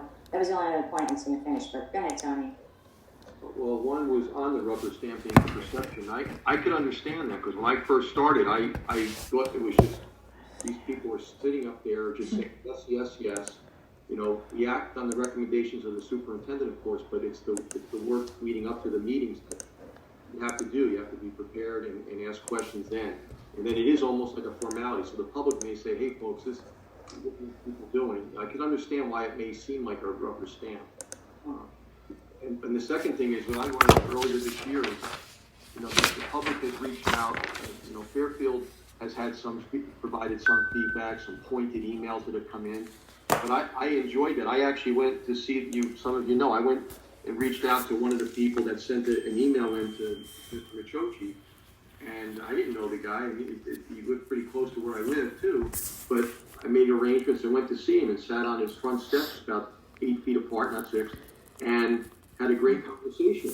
And I think I look at it, my role, I could be wrong, is that I need to, as a board member, I want to try to, I want to engage with the public. It doesn't have to be in a public meeting. I'm willing to, if I know of something, I'm going to reach out to the person outside of the board meeting too and talk with them. I feel like everybody has a different style. That's how I would like to let them know that I want to be approachable. And if I know, I'm going to take the initiative. And that was the case with the one with a lot of he cited excuses for why we weren't reopening schools, the one gentleman. But it was great having a conversation with him and getting to know him and talking with him. And it was just like contacting him and going over his house. Now, it doesn't, Charlene, that may not say in the fundamentals somewhere that that's what board members do, but everybody has a different style. But I think making the public feel valued and that we listen, I think that's what a board member is doing. It could be done many ways. That's one example of what I tried to do. Unless you tell me you don't do that anymore. I just want to make one comment about, I think sometimes we don't have enough conversation during our board meetings, and I think asking questions is okay, but I think we need to give whoever you're going to ask the questions to a little heads up. I'm going to ask this question so I can be prepared with an answer. So I think it's not surprising someone with a question, but allowing them time to prepare and then have the discussion. Sure. Good point. Okay, may I just Sure, Jill. follow up with, so I want to clarify that my comment was a perception. The lack of public discussion often translates into a perception of rubber stamping. So I want to make clear that I understand and I review the board packets ahead of time as well, to the best of my ability, to make, understand as best I can what we are voting on. So, but that said, there are times when there's a question that maybe I didn't realize I had ahead of time, so I didn't have an opportunity to reach out. And that if that's the case, on those occasions, and I've tried not to grandstand in any way, because honestly, my experience speaking out at board meetings has been unpleasant. So it's actually quite the opposite for me of grandstanding. For me, it is intimidating and uncomfortable, but I do it because I feel a responsibility when I have a question to speak up and ask it.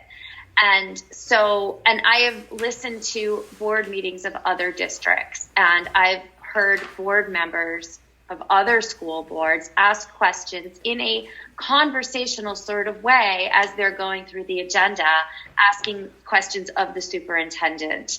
And it's a dialogue. It's not, I've not perceived it to be contentious or threatening, by the board member towards the superintendent. And so that is where I'm coming from. I am not intending or plotting to show up at a public meeting to make an event. I would like to share one example, though, where I felt that there was a rubber stamping, and maybe someone or all of you will correct me on my understanding of this, but the instance was when there was we were voting on, it was like a self-report card for HIB report card that our people the members of our administration who were responsible for that were submitting it to the state. And the attachment, which, I just printed out prior to the meeting, I couldn't read it. It was very small. And I asked about it at the meeting, and it became this very contentious issue. And in that instance, that was not something that came out of a committee. And it was something where I was genuinely asking for an understanding. And as I recall, I think the report card had it was like an all-A report card. And as I mentioned earlier, that to me is a red flag for anyone, myself included. So I was just seeking information. And in that instance, we went through the process of potentially a motion to table and revisit. And I still don't understand what harm would have come from tabling that motion and revisiting it to allow the members of the administration to provide all of us on the board with a little more documentation and understanding. Maybe I'll give everyone else the benefit of the doubt. Maybe you all knew or know a whole lot more than me. And so maybe it wasn't necessary for any of you. But if we're talking about operating as a board, I don't recall that it was time sensitive that we vote to turn it in. And it just seemed like an opportunity where we could have, and I wasn't attacking you, I was just asking for more information. So that would have seemed like an opportunity to table it and revisit it at the next meeting after we had more information. So that was time sensitive because that is an HIB self-assessment report that's done after the year. So it is a time sensitive material, number one. Yeah, no, the state has very specific dates that you have to approve these twice a year, and you have to, prove to them through a board agenda that these reports took place by certain dates. So not knowing when you had the conversation, I don't know how close it was to the time requirements, but there are time restrictions for the twice a year HIB report. And then maybe Charlene, maybe can you speak to that? The self-assessment report, which our staff did give themselves an A. on, and I know, Jill, you had questioned that report. There's certain check marks that they have to meet, which they did, so they get a certain, grading on that. But maybe you can speak to that in a little more detail if you know anything more. This way, maybe that might help Jill, because I know, like from my standpoint, it's kind of like this, like a board self-evaluation, which is kind of exactly what it's like. They have to meet certain requirements, and if they meet them, they get a certain number, and that's how you come to the, your report card, and which is what our staff did. And again, it was time sensitive, and that is why we moved on with it, Jill. But Charlene, do you have any more insight into that? That might help. I mean, without obviously knowing any of the circumstances or anything, but like you say, just about how the stuff, it's a I mean, there is a checklist. There is criteria under each checklist. The state will tell you what things they're looking for, what things constitute this response versus that response. So it's a formulaic report that you are, kind of putting your occurrences in that formulaic report and kind of then getting a score. There's not a lot of subjectivity, there's criteria that help determine how you're filling it out. Tony, you had your hand raised. Go ahead, and then maybe. I could be wrong. I thought even Jan had commented about that one going back, and it was suspect because it was like a perfect report, and I mean, you said something funny, like maybe that's always good. Not you. My words would have been raised a BS flag. You may have said some other kind of thing, like it just caught your attention that it was a. Anytime you get a perfect score, it's going to catch my attention. Yeah, on a self-evaluation. But this report does have certain criteria, and if you meet that criteria, that's the score you get. So I think that literally, Mary, what was just said by you and Charlene, had that been explained, that was the information that was being requested at that time. And instead, it was an opportunity to pile on and make sure that we weren't going to get that information. I think there's, that it's a perfect example that Jill gave, but it's basic things that anybody with common sense that's watching this is like, that doesn't make any sense. Why wouldn't you address that? Why wouldn't that information be available to board members? As board members, why wouldn't that information be available to board members? And why couldn't that be discussed in a reasonable way, in the way that you guys just said it? But it wasn't. It was a very different experience on that night for both of us. Like we've gone through it, and know the people involved with it, like Julianne and Louisa. But I've been through it too, Tony, for 6 years in a different board, and it's a different level of conversation. So I'm used to a very open conversation. I'm actually used to seeing the report with the details, so I can understand where the evaluation came and where we were specifically exceptional and where we might have fallen short. So that's the information that we didn't have in this particular case. And I think thank you, Jan, for that information. And I think I did that night say it was time sensitive. I think that was one. I didn't go into any other detail, I'm sure. But, and I think I'm not positive, was that one of the things that was in the office that we can go in and see? Now, I know I'm blurring a lot of different things together, but I think that might have been a report that wasn't able to be released. But if you wanted to go see it, you could. And maybe Damien knows that better than me, but I appreciate the feedback and moving forward. Like I said, I mean, I'm hoping that we can move to a better dialogue moving forward, and this can all be very helpful. So, all right.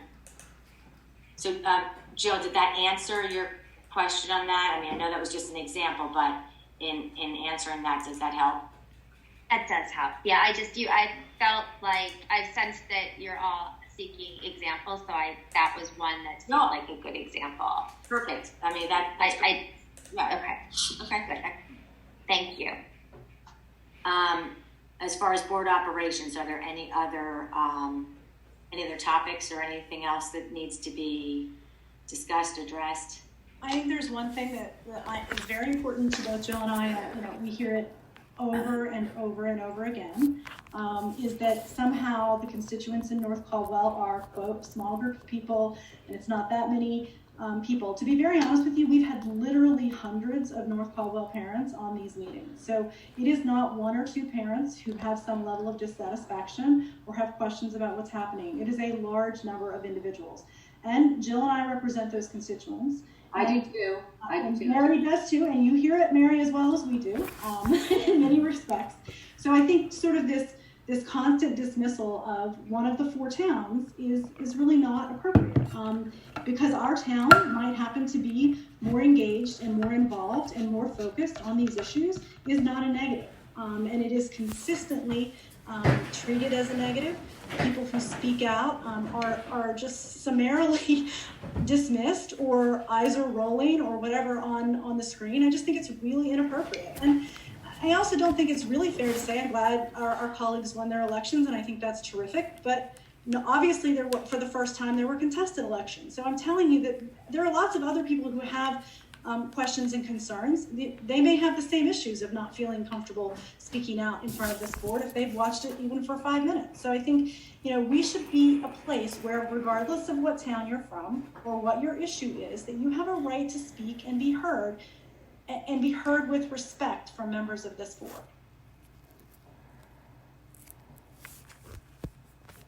Okay. I agree, and I think, agreed, whatever town, North Pole is more vocal. I think each town has, and I think I've said this to you before, Jan, too. Each town has different issues, and this might be something that North Pole is a little more passionate about than some other towns, but we all bring different things to the table, board members and parents. So, we'll just be respectful to everyone, and I'm open to everyone coming to the meetings and asking questions. It's fine. It's if they have questions, come. If it's something that can be answered in email and they're more comfortable that way, then they can email me. They can email Damien. We can respond to them however they want. So. Okay. Mary, one last, I just to clarify, I think you had said when recalling the conversation we had that you had described it as me saying that parents said they didn't know what to ask. Mm-hmm. And as I recall, it was that parents were uncomfortable asking and uncertain how, what the right time was, and that they just felt uncomfortable, like it was an awkward thing for them. So it wasn't like, oh, I want to come ask a question and can you help me with a question? You did say both to me. Really? So that's fine. Okay. That's okay, but I don't recall that one, but okay.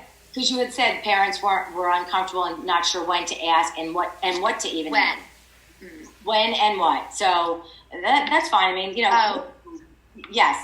That may have been that if I'd said that, it was likely, I'm guessing again, I don't know when our timeline this conversation was, but there was a meeting or two where other board members instructed community members that their questions may have been inappropriate at the board meeting and that they should take them elsewhere. And so I think that the way that landed with people was like, whoa, because people are, no matter what people do in life, you show up at a board meeting, you want to, I think most people want to be respectful.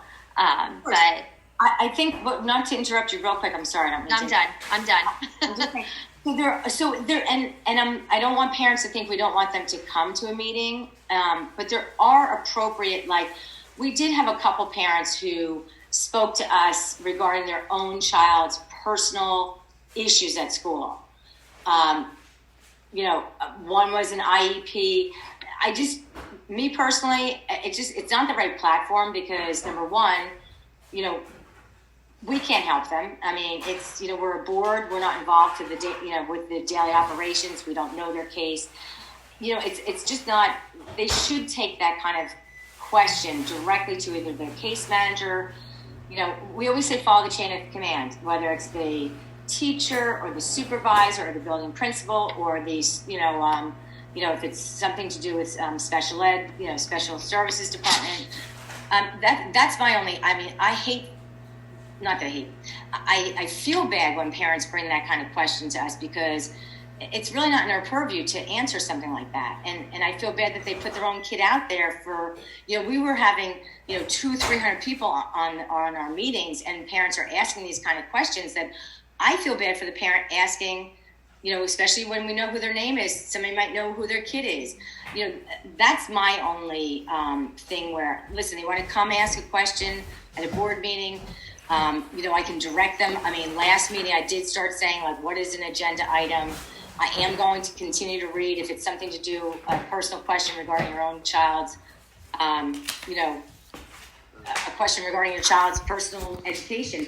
I mean, those just aren't for the Board of Education. It really should go to, a supervisor or principal or something like that to be handled. So, I know we have had questions on, like, people being not sure what to ask, but those kind of questions really shouldn't be asked at a board meeting.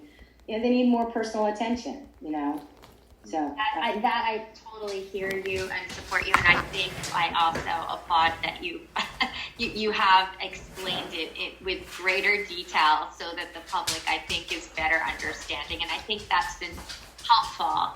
I think one of the comments that I recall at some point, it was one of the reopening. It was a board meeting that was taking place as we were approaching reopening, and we were inundated with questions about reopening, and no doubt there were a few inappropriate questions, but I think that, that there was some comment made by someone on the board at some point that I was expressing the frustration with all of these questions and saying, like, that's not what we're here for. And I think in this time of, the middle of this crisis. I'll just interrupt you because a person, Mary was actually trying to answer that person very diplomatically.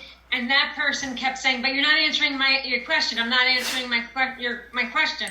So I jumped in and I answered her question honestly, which she then thanked me and appreciated the honest answer. It was not saying that we did not want questions, but bringing up your own children in front of 300 people is inappropriate. Besides that, we cannot give those answers. We're of no help to these parents. Every time Mary kept saying, ask Damien, ask the guidance counselor, ask the head of the department. All that stuff should be going through email to those people.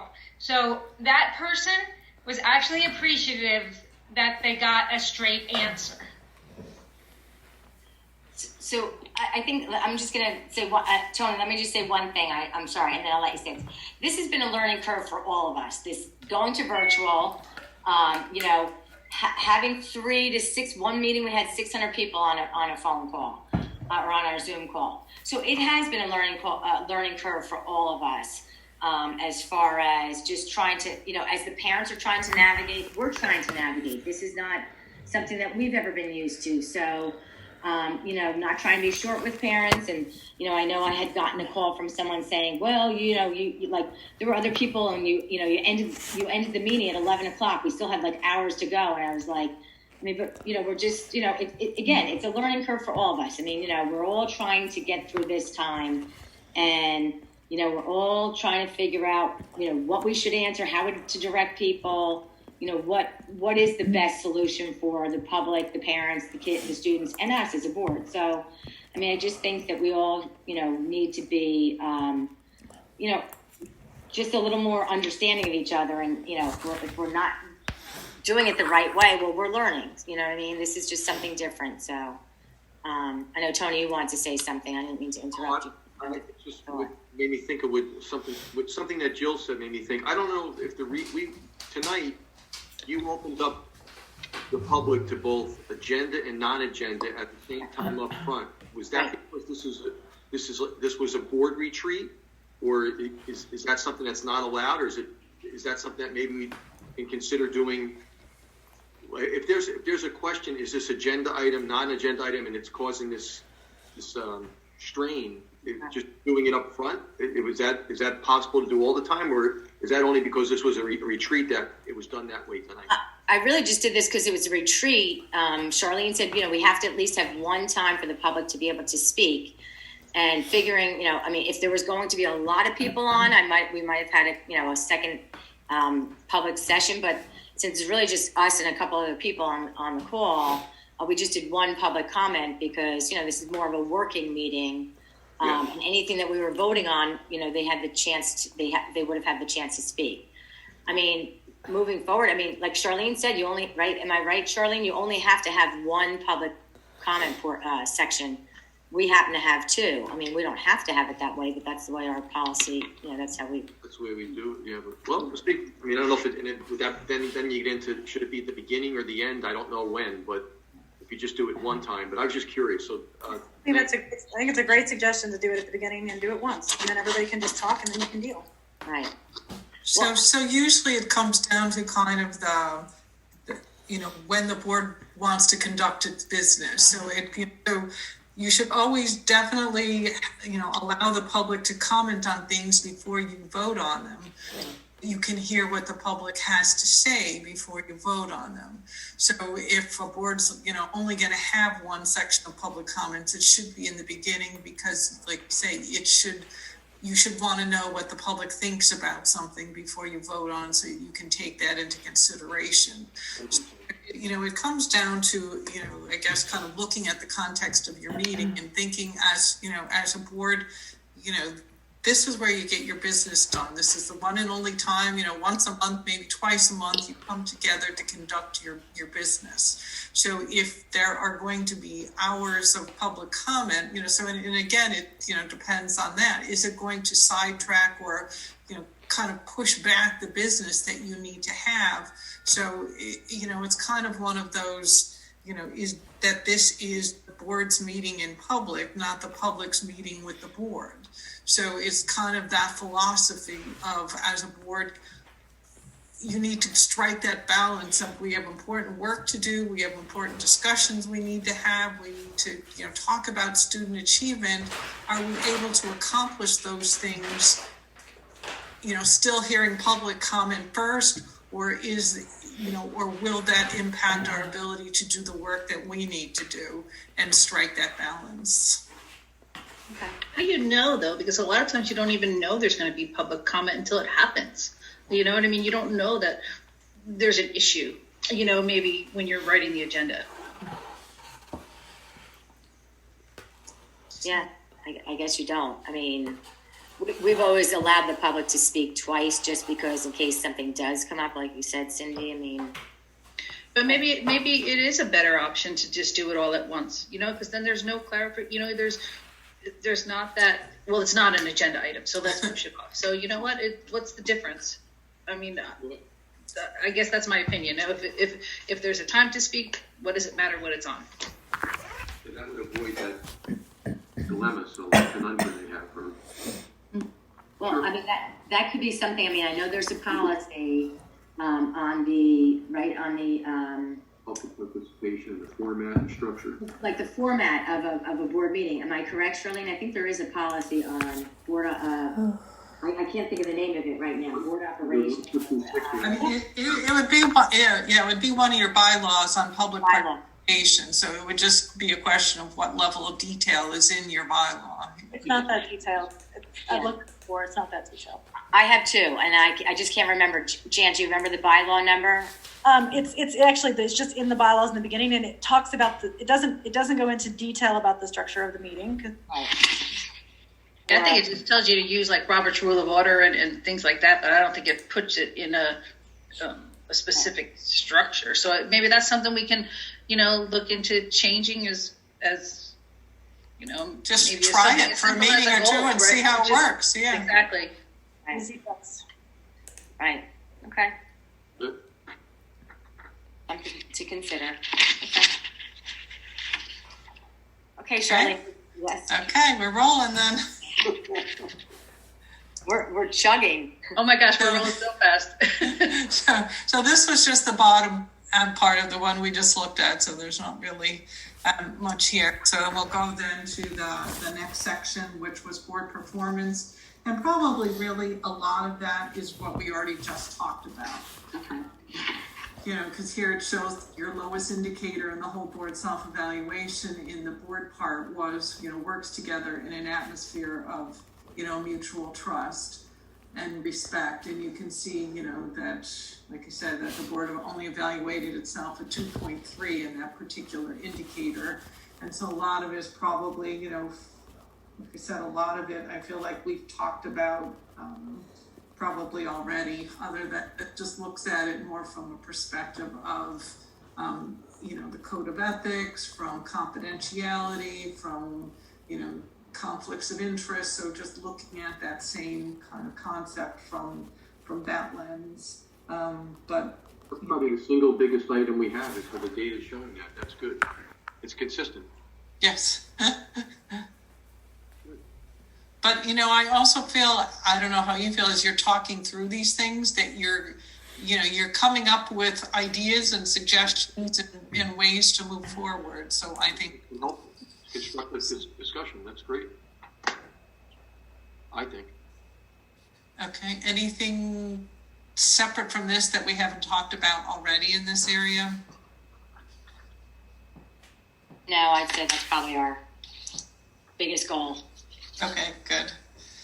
So then the next area then was board and superintendent relationships. So here it's, kind of looks at, really, kind of what makes for that successful board superintendent relationship is, do we both understand our roles? Do we use the chain of command? And those are a lot of things that we've already talked about tonight, kind of that respect, working together as a team, to achieve a common vision. And, so making sure then that we're all kind of pulling in that same direction. And sometimes, we talked about rubber stamping a little bit, and sometimes, a lot of times it has to do with the committee structure, but also a lot of times it has to do with if we all are in alignment and we all agree that these are the things we're supposed to be working on, and the superintendent is moving the district in the direction of these things that we agreed upon, then we should be, supporting the work that he's doing and holding him accountable for the outcome. So sometimes too, when boards are in alignment and in agreement with what those strategic priorities are and the things that need to get accomplished, then sometimes it might look like the board is just going along with the superintendent, but really the superintendent is carrying out the work that we all have already had a lengthy conversation to agree upon, that this is the work that we want to take place. Charlene, real quick before you move on, number 5, which I think it's number 5, which I meant to bring up when we had board comments.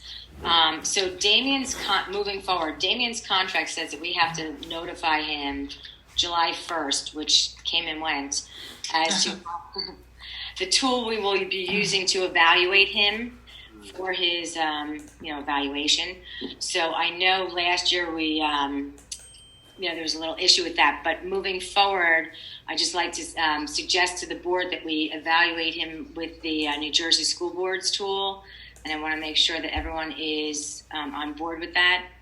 I am conflicted, so I'm the one who says not observed in that number 5, because I am a conflicted board member. But moving forward, Mary, wasn't the only issue that we couldn't because we needed everyone to be trained in it, so that issue is resolved now, no? So that issue is resolved, yes. But his contract states that he has to be told in advance. Well, he has to be on July 1st. He's supposed to be notified what tool we will be using to evaluate him, and we did not do that, which is fine. He's okay. He just he and I had the conversation that moving forward, I'd like to use the New Jersey School Boards. So I just want to see with everyone else if they are okay with that. This way we can let him know. Well, he's on this call. Obviously, he will know that is okay. That moving forward, that is what we will use to evaluate him. I agree. Okay. I think we should. So, just by raise of hands, everyone's okay with it?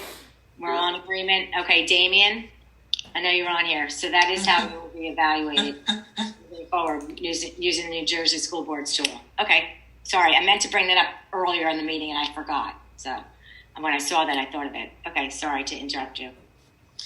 No, but, and also just to clarify too, in terms of new board members being trained on the tool. So it's in statute that board members have to be trained, within 6 months of taking office. It's in QSAC that board members, it just has to be trained, just says new board members. It doesn't specify a time frame, but it doesn't disallow you from using the tool. It's just a better practice if you have been trained. Obviously you're required to be trained on the process, so it's just a better situation to do that.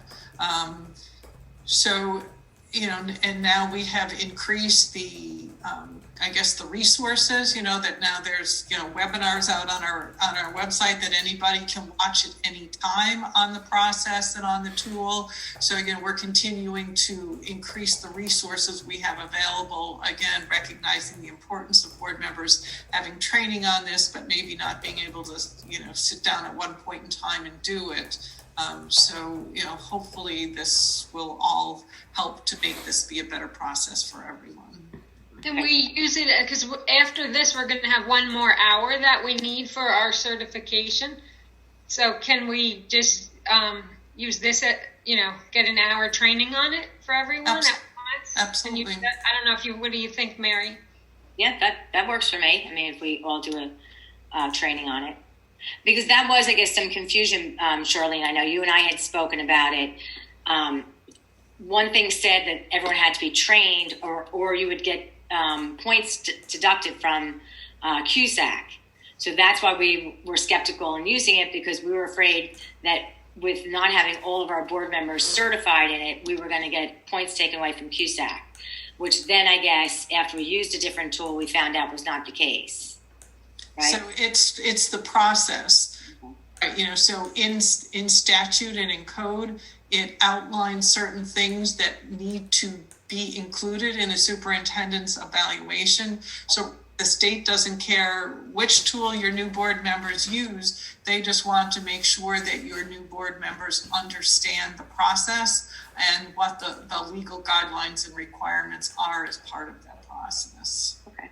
So like Ann said, I mean, I think after tonight, we'll probably have one more hour that we'll need for our board master certification, which I think though our deadline is March, right? Is it March? It would be 2 years from when you were last certified. So you were... we're only certified just this past year.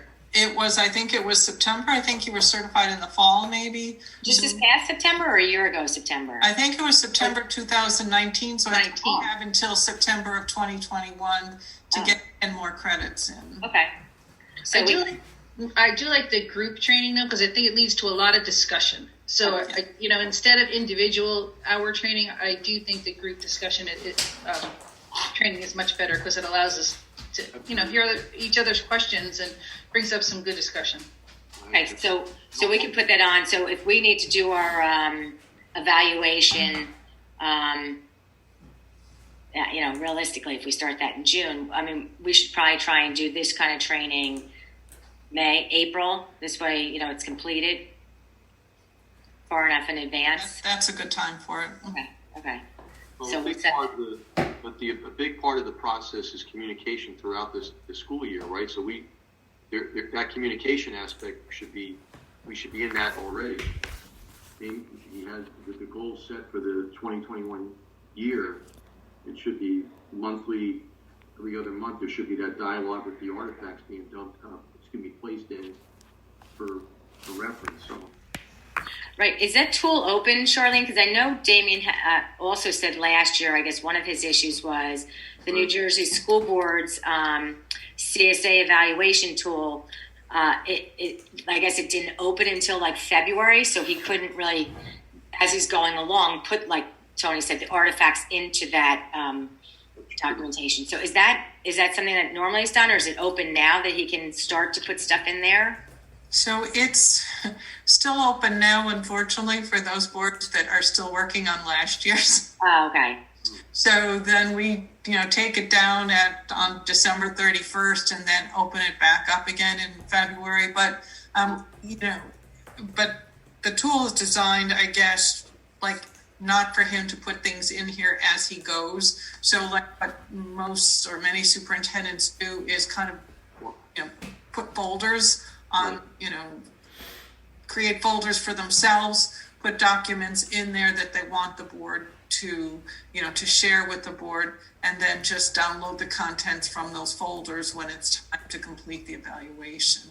Because, right, for the superintendents, it really is like a 12-month documentation process of them needing to save things for the board as evidence of the work that was accomplished. So he just has Can we do it earlier than, May? I think we're really busy in May. Can we do it more like in March before all the budget and then the other issues? Can we do it in March? I think we're less busy.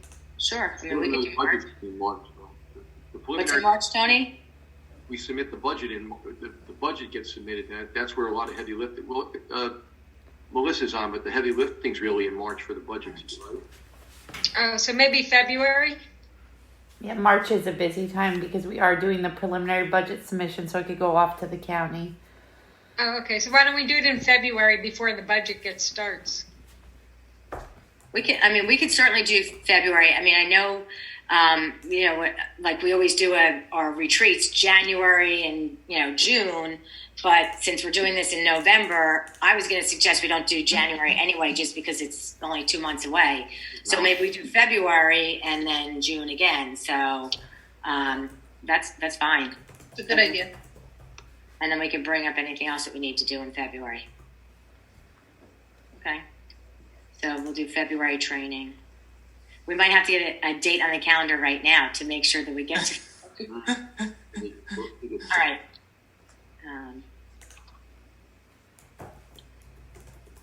Okay, we ready to move on? Mm-hmm. Yep, just wanted to make that note. So the next section was board and staff relationships. This was the area that the board evaluated itself the highest, and an area where all of them, the one member selected not observed, so that doesn't, count into the totals, but the 8 members that did evaluate the last indicator ensures our actions and decisions are quickly and effectively communicated to the staff. The board gave itself a 4.0 in that area. And, I thought it was interesting because for a lot of boards, that's a challenging area for them. So I thought it was great that there is that level of, communication from the work that happens at the board to, being communicated to the district. So when we look at board and staff relationships and, if we say that we are following the chain of command and, so our communication goes through the superintendent, you might ask, well, how do we have a relationship with the staff?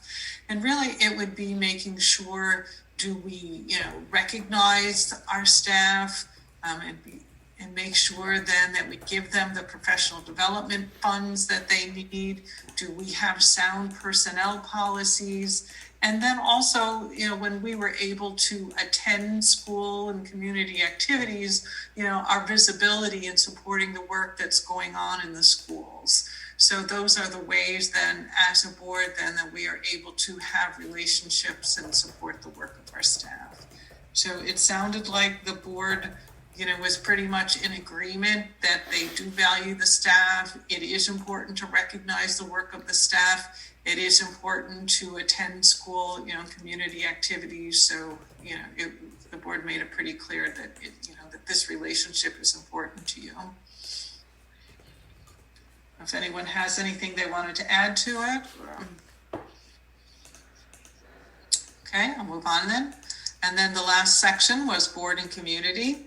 So here again, just kind of looking at our relationship with the community. And, I think that the board, we talked about it in planning, but we also talked about it here, how important or how vital the input is from the community and how much, we value that work. We talked about the fact that there have been more opportunities for the public to be able to participate just based on, how much you were able to get started in strategic planning with the COVID, and you had surveys and different committees that the community was able to participate on, and just kind of seeing the value in that work. And I think one of the things that it always comes down to in communicating with our community is that no matter how much we do or how well we think we're doing it, that we really just need to keep working at it. We need to keep finding new and different ways to engage our community, to make them aware of the great things that are going on in the district, and also for them to be partners and, hear what they have to say, have outreach into our community for them to help us in the work that we're doing. So it's just an important relationship for a board. So I don't know if anyone has anything more that they would like to add. Okay.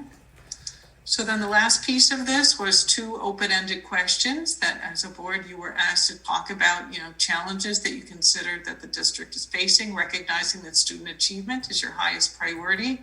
So, not surprisingly, it came out, the COVID resonated through a lot of the challenges that the board identified and in different ways, looking at your remote learning, your academic achievement, the involvement of students, making sure we have an effective learning environment, the reopening plan, missed milestones. All of those things are ways that, as a board, you felt that COVID, impacted your created challenges for the district, the social emotional needs of students and staff, financial resources. Well, you can kind of go through the list here, but, you touched on a lot of important things that you recognize as a group or challenges that your district is facing. And, and just even in the conversation we had tonight, this is probably where you have spent a lot of your time and a lot of your conversation.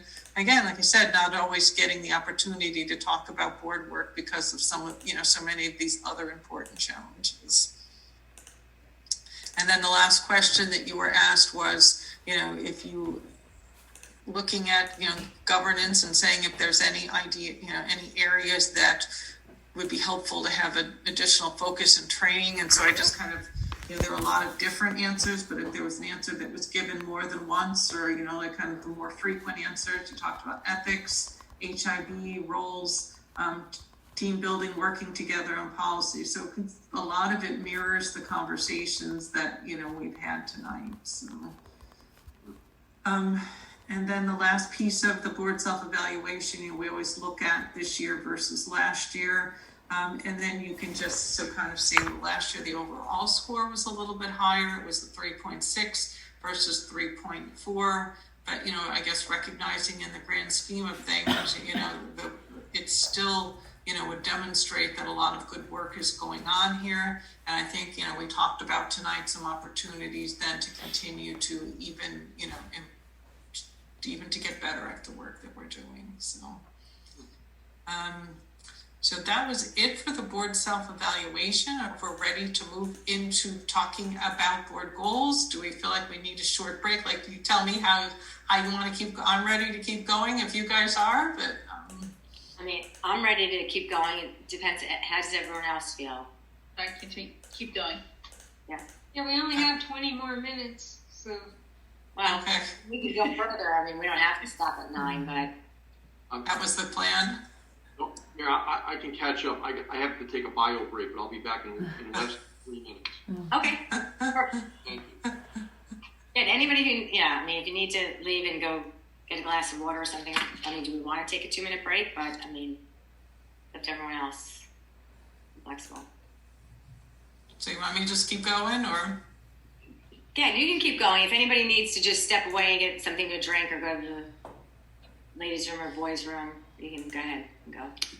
So this was really just to kind of show the context of starting a conversation about board goals and kind of how all the pieces fit together. I think we talked about it really a little bit when we were in the planning section, just kind of saying how, once you have that strategic plan and have those longer term goals, how it really then will start driving the other work that we do.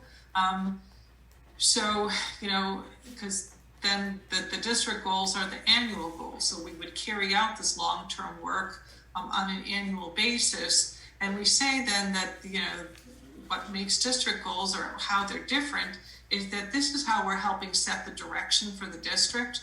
We say there's usually 3 to 5 district goals. So I just kind of use the number 4 for conversation and say, what are those 4 things that I think are so important to move the district forward?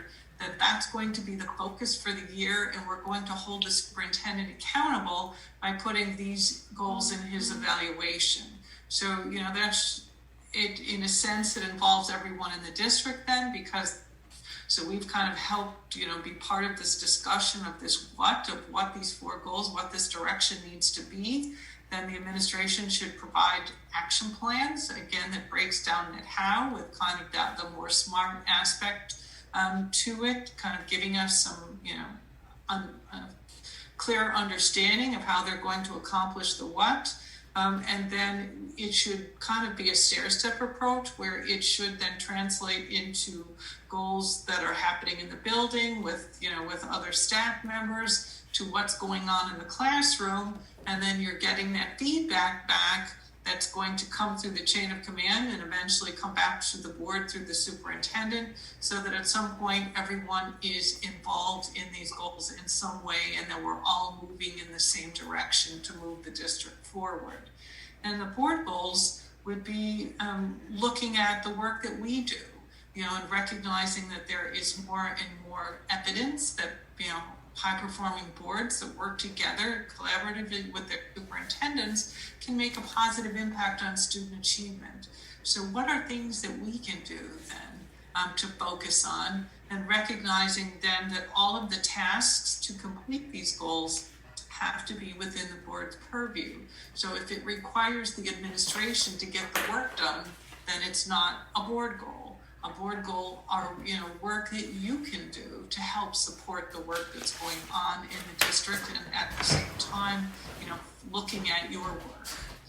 And I guess kind of say that the same thing here, and just, making sure that we, talked about the fact that we can consider the board self-evaluation to be a tool in helping us look at that. So we did look at then, what your 2 goals were for last year, and those being the board goals, and you said that you had wanted to work toward master board certification. So that said it is a requirement that, and it's more just kind of a commitment to training. And because that's a lot of times boards will say to me, well, like, what's the big deal? Why should we work for these certifications? And it's pretty much just that. It's, a way to kind of show your community, show the staff, show the other district stakeholders that as a group you are interested in having shared learning experiences, you're interested in gaining shared knowledge, you're interested in, kind of agreeing on things and working together as a team to move forward. So this is just a way to validate that. So the requirement for this particular certification is that within a 2-year period after you have earned your board certification, to get 10 more credits than in that 2-year period in each hour of training, together with at least 7 of the 9 of you present, equals 1 credit. So, so you were saying that, by the time we're done tonight, we certainly have chipped away at some of this. And then your second goal was to improve communication within the board, as well as with all the stakeholders through continued use of the board portal and shared documents. So I don't know if there's anything that you would like to share in terms of things that you feel like you did last year that you were able to, kind of help do some work on this goal, or? Yeah, I just have a comment. I haven't looked, but last time I looked, it was a while ago.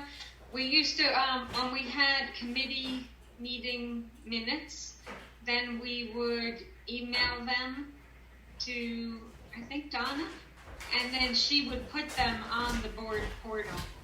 And I don't think every committee is doing that. So I think it's good to have the committee minutes in the board portal. That's something we were doing regularly, and I think we got away from that a little bit. I thought we were, but... So... I have been uploading minutes that I'm receiving. I might have missed a few, but I've been trying to upload everything that we currently have. I know finance is up. I believe safety and security is up. And you're up. And I believe I have I think all of the curriculum might be up there too. Okay, like I said, I haven't looked in a while, so you probably caught up then. That's good. And a question, are those, the committee minutes available to the public or only in the private board portal? Only in the private board portal. And is that, are they confidential? Is that, yeah. Yeah. So I didn't mean like the reports though, because we give reports, the committee chairs give reports at the meetings. But there's no written document that's available to the public, you know, that's what I was trying to get at. There's no written document available. It'll usually be part of the minutes that there was a committee report given, but the actual written report is not public. So because committees can only make recommendations and committees can't make decisions, then, you know, the Government Records Council, who oversees what documents are available to the public and what documents are not, would say that those documents that are just consultative or deliberative, like it's not a final document, you can't make a decision, you know, it's not making a decision, so then that's not a document then that would be made available to the public because it doesn't meet the kind of, it's a, like I said, a consultative or deliberative document because it's only making recommendations. So the public is entitled to actions that the board takes that would impact the public. So because committees only can make recommendations, then it's more the actions and the work of the full board that is meaningful, I guess, to what the public, you know, public interest. Got it. And just to follow up, the task force committees that Mr. Machochi created in response to COVID, are those? Is that a different, or is the output of those meetings different, or is that something that is shared, can be shared with the public? Those, again, I would say are more, they're not making decisions. They're just kind of acting as a committee also. So they are not public record either. They just are help to guide and discuss like all the other committees, but they're not actually, I don't want to say, Damien, you could chime in here. I mean, they kind of guide the administration on how we're making our final decisions.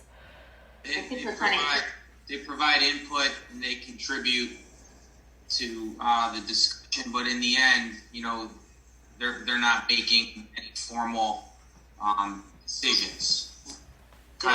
We don't have many chairpersons on each of those committees being represented by, you know, every board member who's on it there's no chairperson, and it's just a matter of getting a opinion from all the different members, all the stakeholders that is brought to Damien's attention or to administration attention so that they can go forward in what everyone is contributing to the meeting. They're handled more like a committee meeting. Right. Okay. I guess I was just wondering because we have the section on the website for updates on our COVID response, and was just wondering if that was if the evolving, I don't know, discussions and considerations were something that was either appropriate or relevant to share as part of our like COVID response section on the website. Jill, it sounds like it's not. Oh yeah. Has anybody asked you for committee reports, or is that just you were just asking? People have asked me, well, what's how I hear about these committees, and yeah. So I mean, not like nobody said, can I have a report from this committee? But it's more, you know, general questions. People trying to get a sense of what's going on in a general, you know, just an interest in if they want to check in, where can they look? You know, can they find it? Or if they didn't see something there, where can they find it? That's it. No, because I was just going to say, if it was like a, you know, I mean, if it's a, you know, if it's something to do with a committee, like if they have just like a policy question, and you can always refer them to, you know, contact the committee chair if they have a question, or, you know, Damien or myself, you know.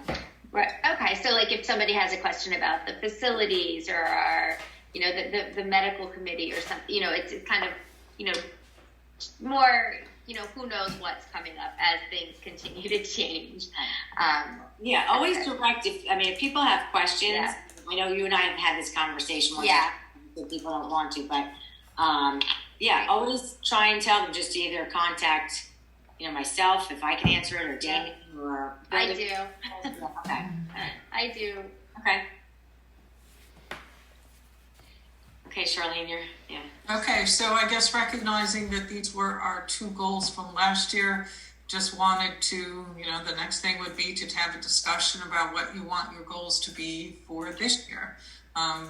What things that you feel like as a board it would be helpful for you to work on and hold yourself accountable to. It can be continuing either one of these goals. It can be something completely different. It's just as a group would need to come to an agreement on what it is that you feel would be helpful for you as a board to focus on to advance your work, again recognizing that all the steps to accomplish it has to be the board's work. So my initial thought, I'm just going to throw out my initial thought right here, and I'm not adding anything, I'm just saying, you know, the master certification, I mean, we're working towards that, so obviously I would think that would stay on. Improved communication is always a great one, so my suggestion would be to add on to these as opposed to get rid of them and start from scratch. I mean, my thought was to add on to them, since we, you know, thoughts from and I am taking notes, and so whatever ideas you come up with the goals, I will type it up and send it to you. Just okay. I'm there with my big yellow pad, right? Yeah. I have, I guess, a comment. I'm not sure if this is the appropriate place to add, like, as it a board goal, but we often talk about, you know, the unconscious bias and a culture and maybe bringing more training or more programs to the school to I guess, keep it as a forefront of discussion. Would that be a board goal, or is that more of a district goal? Because that's not really something we can facilitate. It's really just something that we want to. Well, we could do training for ourselves. I mean, you know. Oh, agreed. I'm not saying, right. I mean, but, you know, I'm not sure if it could be a board goal because we really can't make the programs happen.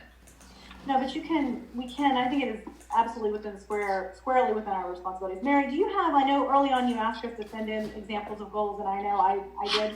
I do have your goals. I do have your goals. Yeah, I have one on that. Actively engaged to create a safe and welcoming environment for every student by facilitating the development of culturally informed individuals and diminishing misconceptions and prejudices that fuel discrimination and bias. Again, it's general, doesn't talk about specifically what has to happen, but says, as a board, that this is what we stand for. Well, then that would get flowed to the administration to execute and. Correct. To get the specifics and the goals around it. Yeah, so that's a district goal. I think board goals are things that we actually do. That's the only issue I would have said, yeah. Can I just make a comment, guys, real quick?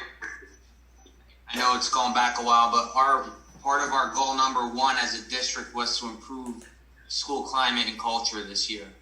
And part of that district goal involves, you know, our diversity, equity, and inclusion training, and we're working with a consultant to continue those trainings and those programs through the year. And we could, you know, at some point try to schedule some training that comes off that district goal with the board, but we do have that as part of our district goals.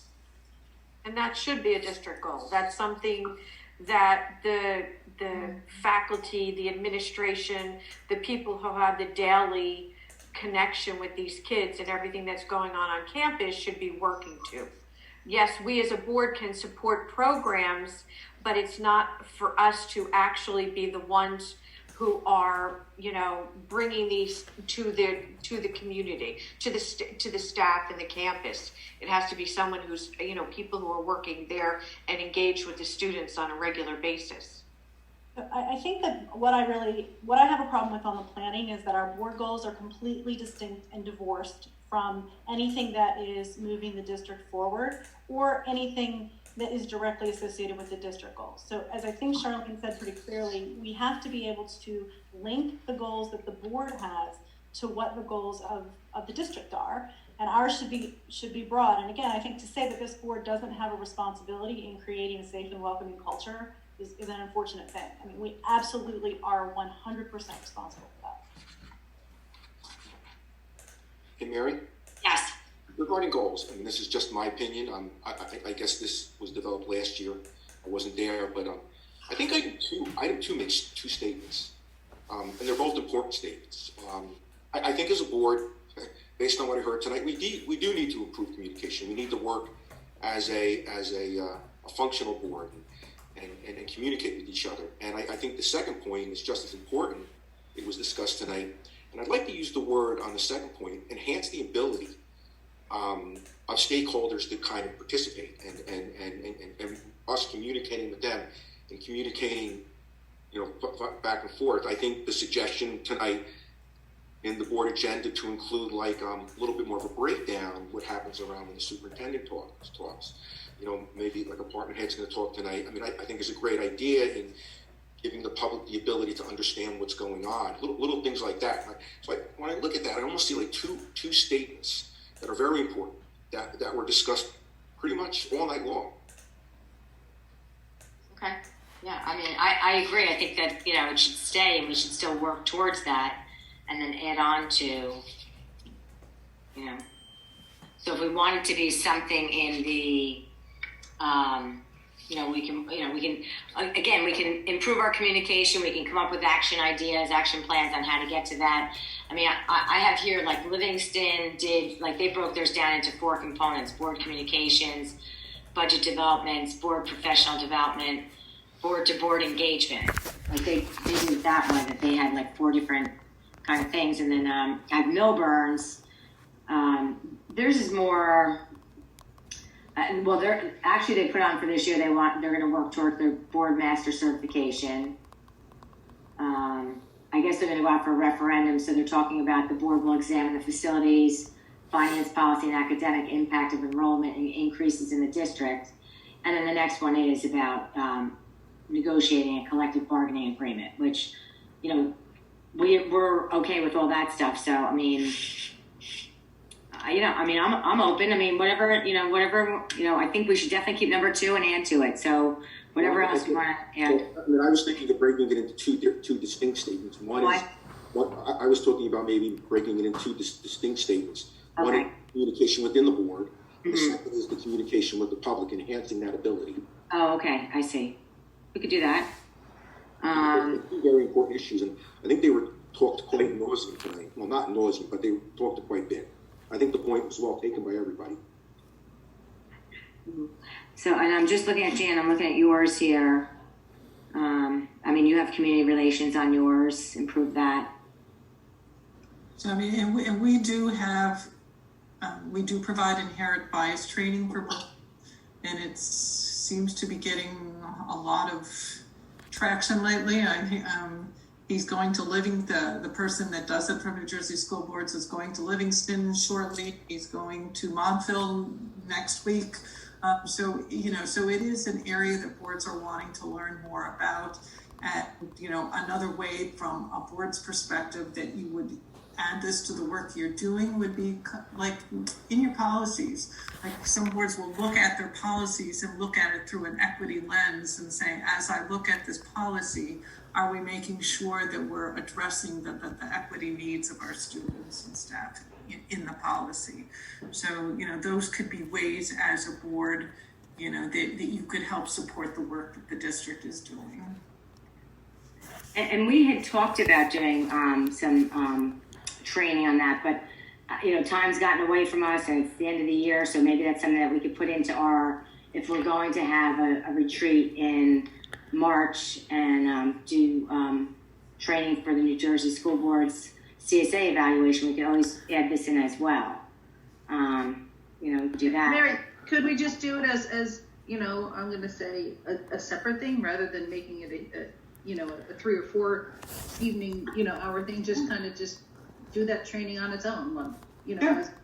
we can do it on its own, or we can have the person come to a public board meeting and do the presentation there as well. I kind of like that idea, like as part of a public board meeting. And, I think that's a good place to do it. I think a lot of people would be interested, and it will show that we're trying to make a difference in what is a really big issue. Mm-hmm. Okay. So, I mean, we could, we're going to do that because we said that we were going to do that. Do we want to incorporate that somehow into our goals? What seems to be the biggest topic that anybody, thinks that we need to have in our goals? I would have said, collaboration and working together somehow, becoming a better functioning board by working together. Is that training? That came. Trust and respect. I mean, that's, yeah. Respect, right? Mm-hmm. But I don't. So that might even be that code of governance, best practices, or whatever that we were going to talk about. So maybe that could be how you might accomplish that as one of your goals, to say to put this code into place and I guess, and hold yourselves accountable to carrying it out. Right. I think we definitely have to look into that, Mary. Okay. Yeah, I like that. I mean, go ahead, Deb. Sorry. I'm sorry. That's okay. I think that this best practice for boards is probably something that should be a uniformed, document that all boards run by. I think boards get to become very complacent. I think a lot of members forget that we are quote unquote elected officials, and that we need to maintain the proper protocol and ethics. And I think best practices is something that should be part of our board goals going forward, especially looking at the documents and trying to make them compatible with what West Essex needs. So, I mean, not to jump off the board goals, but did everyone review the board's best practices? I mean, do we need to change that and then adopt that into a board goal, and then also like some, I think the goal could be to develop and implement best practices for our board. That could be the goal. I don't really think it's realistic to do this in one night. Correct. I agree. Right. That would be good. Yeah, I like that. I think so. That would give us 4 goals, because if you did keep the master board, divide number 2 in half, so that way it would be, each thing would be a little bit more prevalent, and then number 3 would be best practices, wherever you word that, and then the action plan for 3 would be, we'll take what you sent, which was really good. I thought both of them were good. I think I like Milburn's a little better, but I think there wouldn't be much work there. I mean, they've already done the work. We don't have to reinvent the wheel, but we should look at them and, make a few changes to what's good for us, but it's basically done. Mm-hmm. And then we actually have to implement that. I feel really strongly that we need to say something publicly, that we are committed to a safe and welcoming environment for all students. I mean, I know not everyone in this board agrees, but we have students that do not feel safe, and it's our responsibility to make a statement to that effect. I think we Jan, could you explain that? Because what do you mean that you don't feel that all of us here are in agreement with your statement? I think I took a lot of backlash when I spoke out about the Black Lives Matter piece and my frustration that the board hadn't stepped up. I took a significant amount of backlash from this board, from that. In what way? Because I need clarification. I need some clarity, Jan, so that I can understand and I can move forward. I was told that it was inappropriate for me to speak. I was told that people were, quote, very angry with me, and that we would not do training for the board because I had the audacity to speak out on that topic. I was told that I had called the board racist, which I did not do. I was specifically speaking about a larger issue that I felt was very important, and I still think is very important. And maybe because it impacts the group that I represent, maybe disproportionately, and in many respects. All right, stop 1 minute. What's the group that you represent? So I represent North Caldwell, New Jersey, which has probably the largest percentage of Jewish students that attend West Essex. And we have a significant issue among that population where there is a lot of bias and intimidation issues that are occurring. And I know that no one wants to hear that and no one wants to talk about that. We have had numerous issues that have come before this board around other issues of racial discrimination and commentary and things like that. So it's not a singular event. It's not something that happens once in a while. It's unfortunately, and I'm not saying it's limited at all to what's happening in West Essex. Okay, so I think you guys keep misunderstanding what I'm saying. I think it is a much more global problem that in many respects also impacts us, but we have a responsibility to address it within this board as well. And we have a responsibility as board members to make sure that we are as educated as we can possibly be to create environments that are safe and welcoming for all students. And we have a responsibility to make sure that that happens throughout the district as members of the board. So that's simply what I'm saying. And I think it is important that we say that out loud. I feel very strongly that we have to have something that says that we are standing for those issues, particularly right now.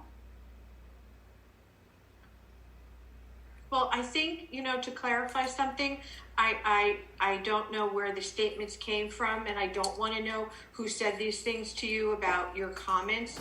That's neither here nor there at this moment. But I think what the thing is that the impression was that and this is only me speaking, is that when you made that statement, it was my perception, and it felt that you were pointing the fingers at those of us on the board. And I think that's what created a lot of animosity about things, because that's how we heard it. Because we all have to remember that when we speak, we need to preface things by saying, I'm not saying it's about, myself as a board member or this is a disclaimer, but I'm just saying that this is a cultural being that's out there in the West Essex, and we as the board collectively need to, that caused a lot of strain from that comment from you. And that's me being totally honest. And that's that's how I think we need to that's why when you read the best practice and how it states how you need to represent yourself, I think going forward, we need to look at, and we have to stop and think about how things are coming out of our mouths and how the perception is going to be received by the community and also by your fellow board members. And I think that's what we need to work on. And again, I appreciate your perspective, but again, I was very clear that it was a much more global issue and that we had a responsibility as a board, as I still think we have a responsibility as a board to address these issues that are uncomfortable to address. I guess, I went to West Essex. I never experienced it. My children never experienced it. I guess it's just something, that I've never been a part of in the community, in the West Essex community. And I've never had a parent share it with me. But that's exactly the point. You would never have had, you likely would have never been in that situation. That is exactly the point I was making in my statement, is that most of us on this board have never been in a situation where we find ourselves in that position. However, we have a responsibility to those students who are minority students in whatever respect, to make sure that they have the same safe and welcoming environment that most of us enjoy all of the time. So we don't run the school. That's up to Damien and the principals. And it is in our policy already that we don't discriminate. It's in a number of different policies. And also, I also worry, there's a line where some of these things become political and some of these things are, they're just, as a board, we're not actually a political body. I know that we are voted in, but and in fact, that's why board elections used to be in April and not in November, because they wanted to separate it out from politics.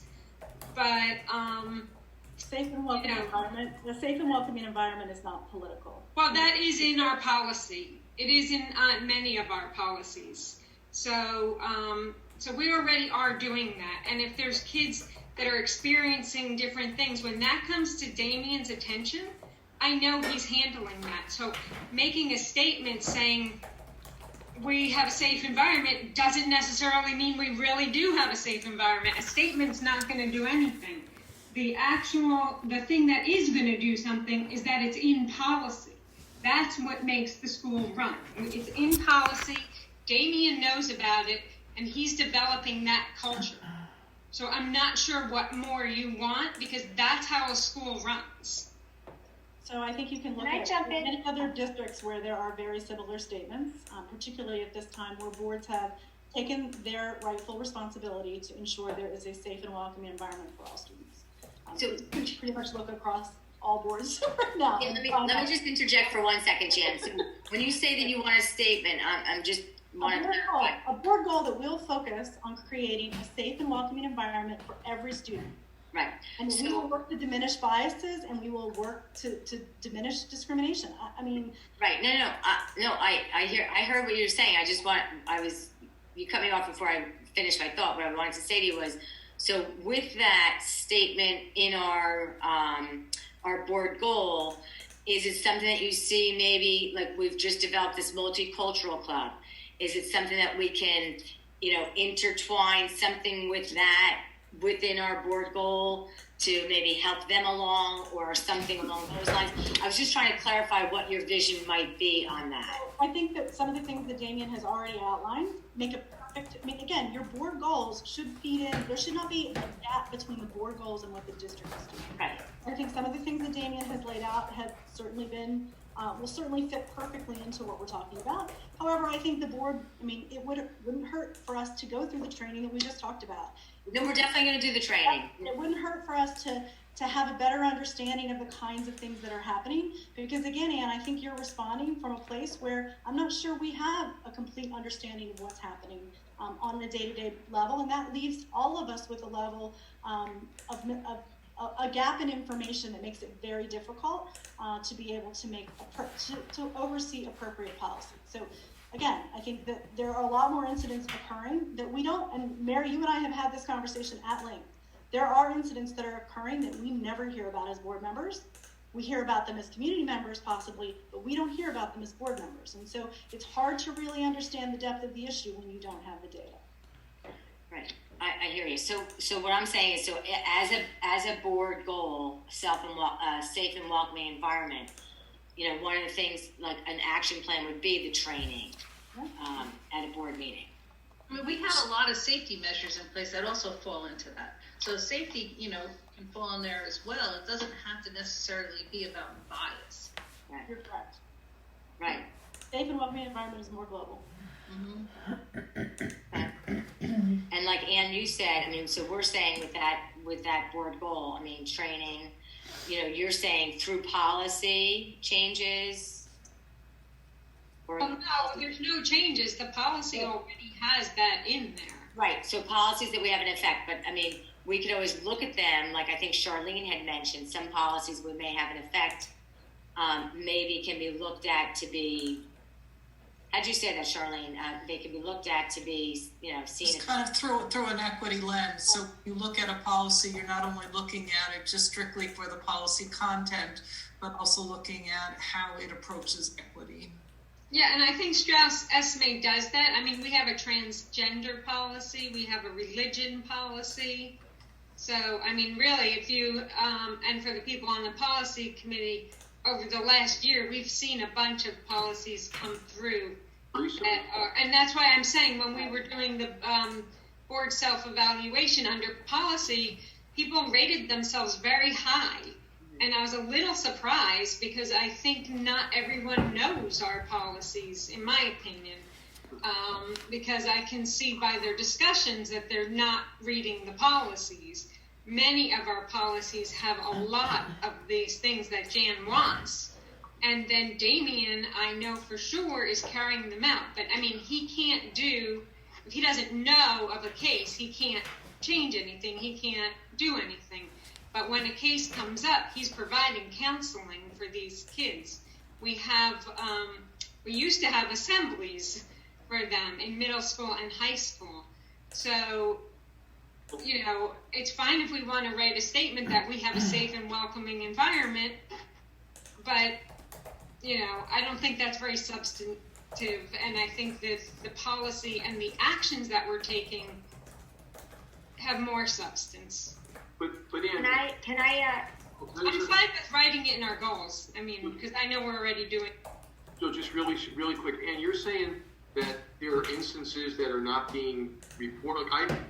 What Jan said, I'm not aware of these instances. So that's a problem. Are there instances that are not being reported or getting to Damien? I don't know. They're getting to Damien. Damien gets all kinds of reports of things that happen, but we don't hear about them unless they rise to HIV. But that doesn't mean it's not occurring. So I think it's just really important that there's a differential there, and it's a fairly large differential. And again, my point to Mary when we had the conversation is, as a board member, I'd like to understand not the details, but it's hard to judge when you don't have a concept of actually what's happening as far as quantity of incidences that occur. It's really hard to make that judgment when you're only getting a portion of the information. So I have made a recommendation many, many months ago that similar to how we get reports about the number of suspensions per month, that we understand the number of reports of anti-Semitic issues, the number of times that someone says a discriminatory thing that the faculty become aware of. Just because that happens doesn't mean that it's an HIB. It could be a code of conduct violation. So I think that if we had that information, it would be better. But again, you are qualified about what becomes available or awareness to the board, to the district. To the district, correct? Yeah. That if the district is aware of it, I feel like the board should be equally as aware of it, so that we can, again.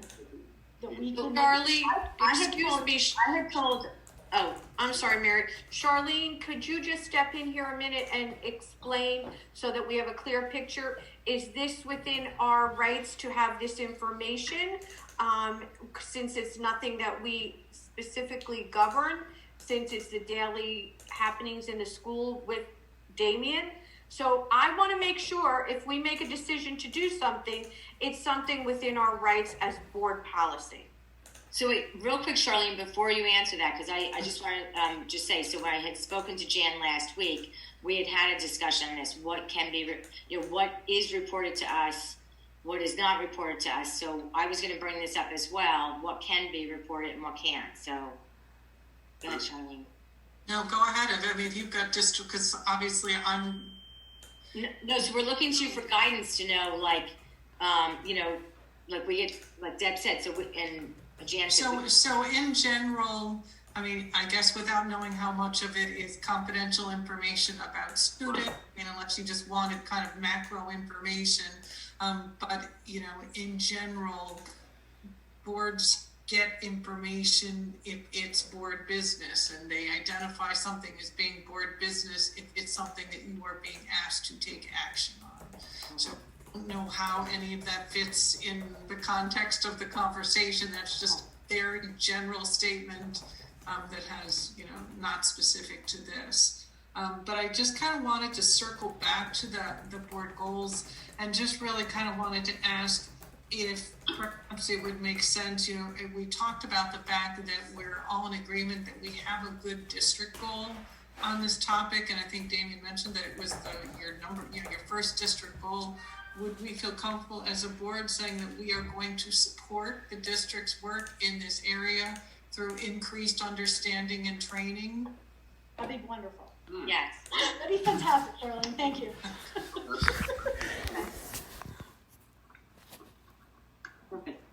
Charlene, you got to speak up sooner, Charlene. You got to. My job is to let you get here and then pull you back. So that's great. But wait, real quick. So when we were talking about the Jan had said about the anti-Semitic reports that are reported to the school, or whether they're suspensions. So I did want clarification on that, because the HIBs we do vote on. So that is why they are board business and they're reported to us. So anything else that is not something that we have a vote on, is that, I guess we're trying to find out where is the balance. So in general, yeah, that's kind of what distinguishes. So sometimes information will be shared to the board, and sometimes boards have a hard time understanding. Sometimes, like especially in committees where you're looking at things in depth, a lot of times administration will share information with you, and maybe it's not, maybe they're oversharing just because as part of this committee discussion. So what are you really entitled to? What's really board business is, things that the board has to take a vote on. So, steps say that you need to cast informed vote. So what information do you need to cast an informed vote? So if I am asking for something that is not, fits in that hole, then as a board member, I have a right to bring something up that I might be interested in. And if a majority of my board members agree that this is information that would be of value for the board to do its work, then, you might be able to ask for that information, but, as one member, regardless what the subject is, I shouldn't be asking for things that either I'm not asked to vote on or it's not the board's work. I just want to make a comment, guys. Just to the point earlier about trying to have the goals, somewhat aligned with the district goals. We do have, our third goal is about strengthening communication with our stakeholders. Okay. So just to your point of the communication piece, that is a big goal of ours with to improve that communication with the school and the community and all of our stakeholders. Okay.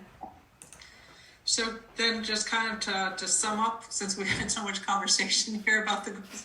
So we agreed that we were going to keep the first goal, the master board. We talked about the communication goal and said that we were going to break it into two parts. One of them then would be communication within the board, and then the other one would be kind of external communication with the community.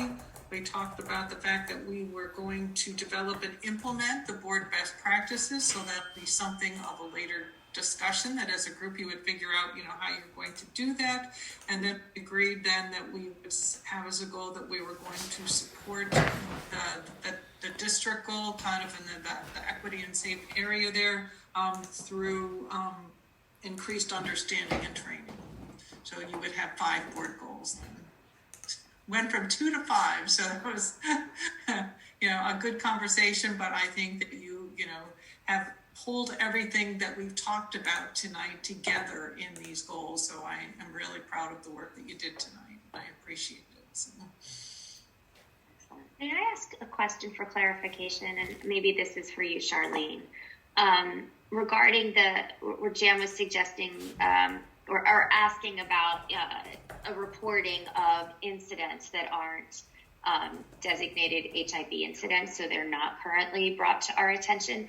So just getting that macro information, like number of incidents on a, say, monthly basis, wouldn't that be something, just a macro report like that, something that would help keep us as a board informed as to the level of, the quantity, or, and I don't know if they could be categorized by nature or whatever, but just so that we could be prepared in the event policy modifications might need to be made.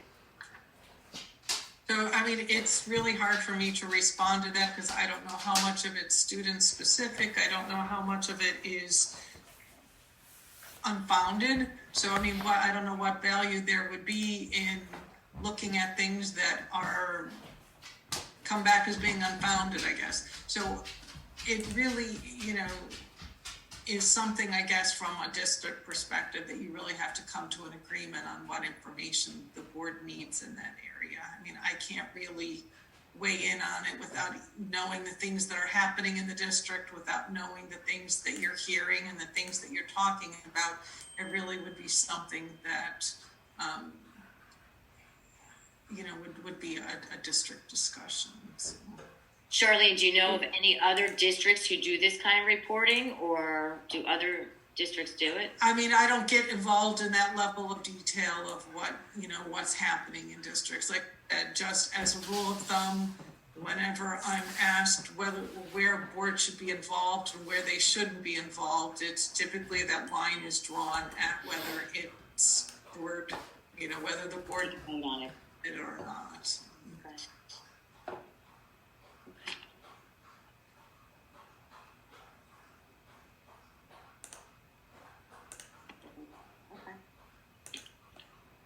So I don't know if there's, I guess we kind of went a little over probably than what you thought. I'm gonna That's okay. stop sharing my screen, right? I don't know if there's anything more that the group wanted to talk about or felt that we didn't discuss tonight that you think would be helpful, or I guess good plan moving forward here, right? Yes, I think so. So you'll type up the goals, you'll send them to me. Okay, and then at a later date, we'll look at, on our own, the best practices at a meeting. Does anyone else have any other last thoughts or questions or anything? Just on the board goals, I wasn't here the last time you adopted them. Is this something the board just internally adopts, or do we vote on it eventually or something like that? We vote on them at a board meeting. Okay, thank you. Yearly, we either update or renew, or sometimes there's ongoing things or whatever. But every year it's supposed to be. We usually do them in September, right after the school year starts, because there are school year goals. Ones are August. I think August.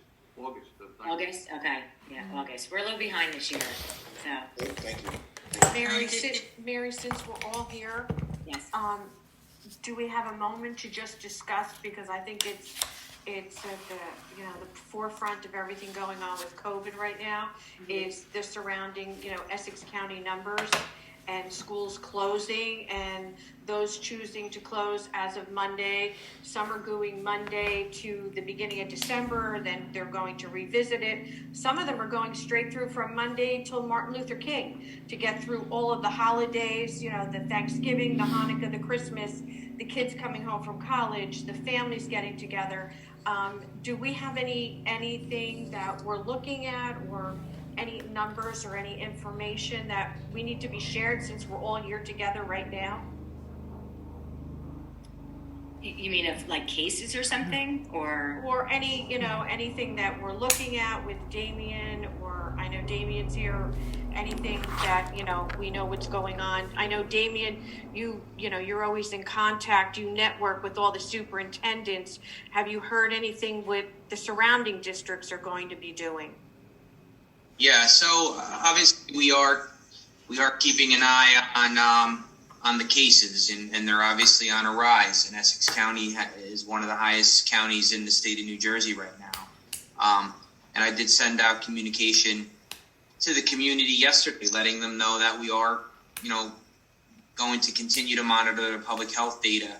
A lot of these districts are they're taking these measures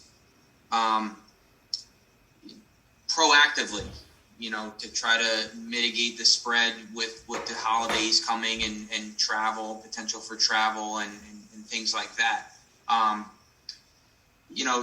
Technically, the governor has not given us that provision to proactively close. We've not been given that provision. Now, can things change? They can. They can change within a day. And right now, the latest report that we have was through November 7th, and where we were still rated at a moderate risk. And when that next report comes out, things could be different. I know the public health officers were on a big meeting today with the state, and tomorrow we'll be reconvening with our public health officers. So, there's definitely some value to what some of the districts are doing. The 2 weeks after Thanksgiving, that's a big travel time, to try to go remote and reduce the risk of spread. Could be a proactive measure. The same thing, some districts are going the first 2 weeks of the new year as well. So it's definitely something on the radar. There can be other issues. Districts may run into staffing issues if they have too many teachers quarantined, or staff members that they can't staff their buildings properly, so they'll have no choice but to close down. Child care centers are closing. More people qualify for the FFCRA. So the short of it is it's on the radar, but we have not made any decision to do that at this point. I don't know how the board feels about that. I know that our community really wants our buildings open. I'm really interested to hear what the board members think. I'll tell you what I think. I've been working since July 13th, and I tell my family and friends I feel safer at work than anywhere else. But maybe it's different the way in a school. You're doing the protocols that the school's doing or what we're doing in industry. The thermal scanning, the questionnaires, the masks. So I can understand I know some of the folks in the public, they've been really vocal about it. And I know in-class instruction is best. And I just know from working that if done right, it's very safe. It could be the safest place to be. But I would love to, I would, as a last resort, remote and distance learn. I'd like to see as much in classroom as subject to the condition it's safe.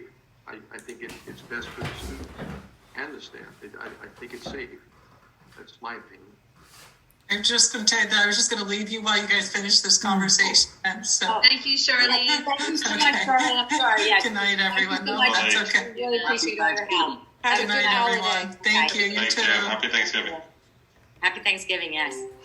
They do say that testing within schools is lower than regular general population is from what you read, so as long as you can keep your staff, happy is where my concern lies. And I don't know how they feel. Can we keep the staff there? Well, the challenge is you have districts closing every other day, and then as districts close, staff members qualify for FFCRA. So buildings are losing their staff, and then absolutely. What's the value in having kids coming in if 10 of the classrooms have subs in them and they're all learning remotely anyway? I almost think we need to give the teachers a little notice, and I feel like they're more prepared now to teach remotely, and I think they have come up with good methods to teach remotely. So, if we can give them a little, I guess, notice, I don't know if that's the right word I want to use, but when you say tomorrow we're closing, it's a lot harder to prepare. No, I think we should, and I think the schools are safe. I think if anything, West Essex, when you hear about everything that they're doing, I think it is a safe environment. And not that I think it, I know it's a safe environment, but it's the it's everything that's happening outside of West Essex. With the holiday, the traveling, the celebrations. And my opinion is just, these kids need structure and they need consistency. So like Cindy said, to let them know, I think, Damien, if you saw the numbers and you talked to the other superintendents, I'm just of the opinion I would rather keep everyone on one set schedule through the holiday season, through the traveling season. Make sure the kids know exactly what to anticipate, the teachers know what to expect, and that we can give them concentrated academics and work schedule, and then come back and revisit it when it's all over and hope that we can go straight through, with more time spent on campus. That's just my opinion. I just think that with all the schools around here, that it's something we should consider. So we do have a buildings operations committee meeting tomorrow. That I think this will be the biggest topic of discussion so far. I just want to say, so Damien was saying, I think it's safe for the kids. I think a bigger issue for our district is going to be, as all these other school districts are closing, teachers are entitled to work from home. And I think that's going to be our biggest issue moving forward. Not whether or not our schools are clean and safe, but can they be staffed? So I know tomorrow we have a meeting that we'll be discussing a lot of different, scenarios and what's going on in the world. So you would think a lot of teachers have students coming home from college. So you think, they're telling you to quarantine if you have a student coming home from college. So how do you, I feel bad for these teachers. I don't know, I guess, what they're supposed to do. You know what I mean? They're kids coming home from college. Are you telling me I can't go to work anymore? Like, I don't know what you're supposed to do. Yeah, and Cindy, on that, today on New Jersey Online, there was an article about there was an increasing pressure around the country from teachers saying that we should go all remote. And I'm curious, is that fueling the fire? Is it the fact that they go on leave? Is it just they feel it's unsafe? Well, they're entitled, if their kid's school is closed, they are entitled to work from home with that leave that Damien was saying. So. But other than that, we haven't gotten any indication from the teachers that they're uncomfortable with the hybrid. No, not that. Great. That's good news. Then. That's good. I think you have to, stay the course, and I don't think, because we're doing a lot of stuff at work about reopening, all this stuff, but. And today we had this discussion, and I was like, because we have to think about summer camp now, and I'm like, I don't feel like it's going to be our decision. I feel like if it gets out of hand, we have to close, and if it doesn't get out of hand, we'll be able to open. And so I think at this point, if we're not getting that many cases and we have the teachers, we stay open. And then if something happens where you don't have enough teachers, or there's cases, or just like you've been handling it the whole time, you just day by day, you have to make that decision and you make that call. And it is tough on parents and teachers not getting notice. I mean, I'm like the biggest planner there is in the world. This is like a crazy time for me because I can't plan. But that's what we're living with. And, I do think the teachers are probably getting better at remote learning. But I do think it's tough going back and forth. It's just a bad situation. But I feel like West Essex has been doing a good job, and I feel like you just have to, see what the data is and then make a decision from that. And for me, I'll support you, Damien, with whatever you think is best for the school. For me, it's about making sure that we look at everything, and we have data to support our decisions. I think one thing that we've lived by for the last 6 months is we make good decisions based on the data, and we have good reasoning for what we're doing. So we're looking at the health and safety piece, we're looking at the cases, we're looking at the staffing, because it's not just, it's also, you can get a call that an individual has a close contact who has COVID, now they have to quarantine, or with somebody that they were contacted with and now they're a close contact, so now they have to quarantine. So there's a case in the school, it's more the other cases that require people to quarantine or have to telework because their child care center closed. So, it's not just, they're closing, there's no cases, they're closing because there's all these other variables that are impacting the operations of the school. Mm-hmm.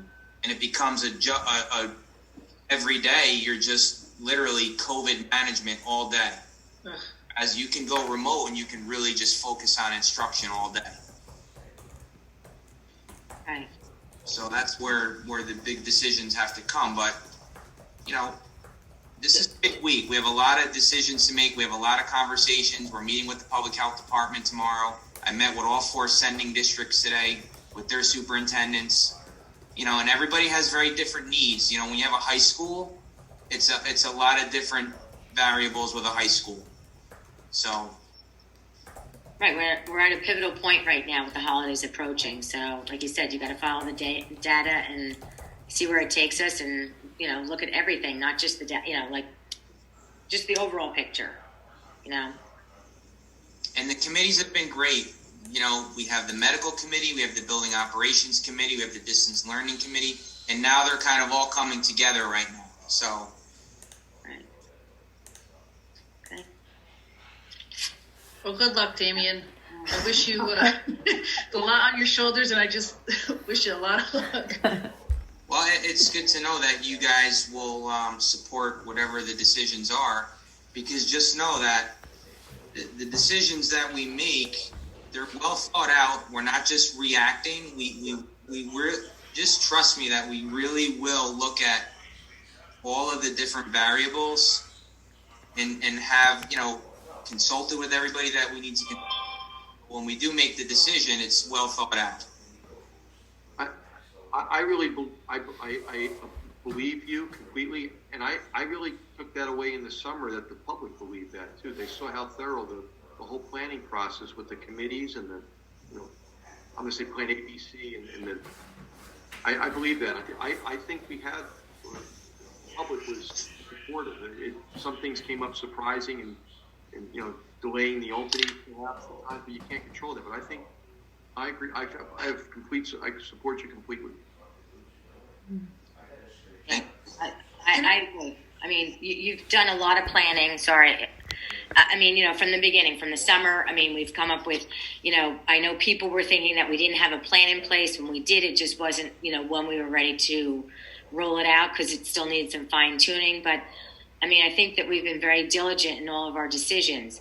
The first 2 weeks when we decided not to open because of filters, I mean, that was, thought out and what were the pros and cons. So, I mean, whatever our decision is going forward, I mean, I know that you're looking at the data and the overall picture, whether it be, people home quarantining or teachers or, whatever it is, we know that you're looking at everything. So I appreciate it.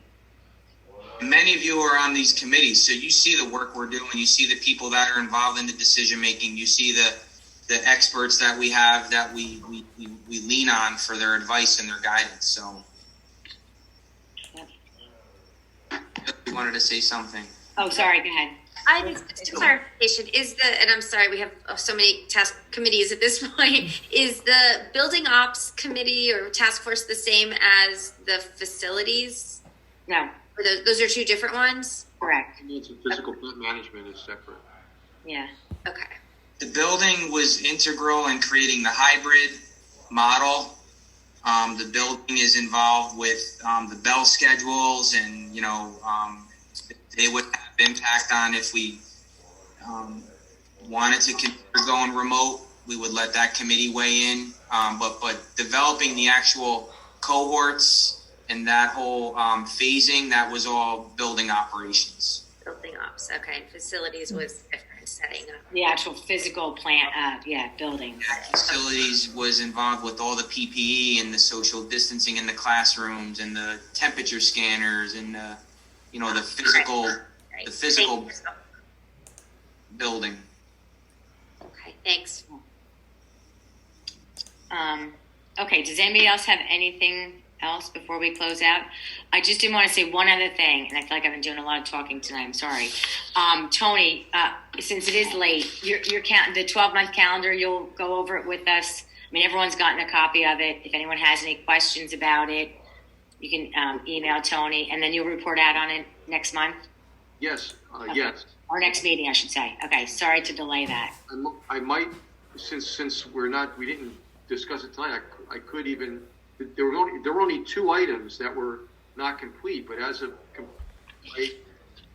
getting through this retreat, I think I'll revisit the criteria, but I think those 2 items are complete. And instead of being green on 96 of 98 items, we're 98 of 98. But I can report on that one. That was as of November 1st, or I can update it through, because the next meeting is December 7th, right? The regular meeting. So update it as of month end November, and again, then we'll be complete on that's academic school year 2019-20. I was just going to say that's last year's calendar, so we need to start working on this year, I guess, too. If anyone has any comments they want to, reach out to me on, or if you get them, let me know. Otherwise, I would plan on updating it for those 2, because those were pegged to the retreat, which we've completed. Okay. Perfect. And then I think it'd be great to talk about it in public, and they may be interested to know that the things we do track throughout the year. All right, great. Thank you. Anything else? Okay. Then Tony, you want to read it out? Can you put it up on the screen, Melissa? There being no further. Oh, I forgot to ask for a motion to. I'm sorry. A motion. My bad. Can I get a motion to adjourn for the evening? Motion. Second? Second. Okay, sorry, Tony, now you can go. I didn't have it up, I forgot. Thank you, Madam President. There being no further business before this Board of Education, be it resolved that this public meeting be adjourned. 9:47. Excellent. Happy Thanksgiving, everybody.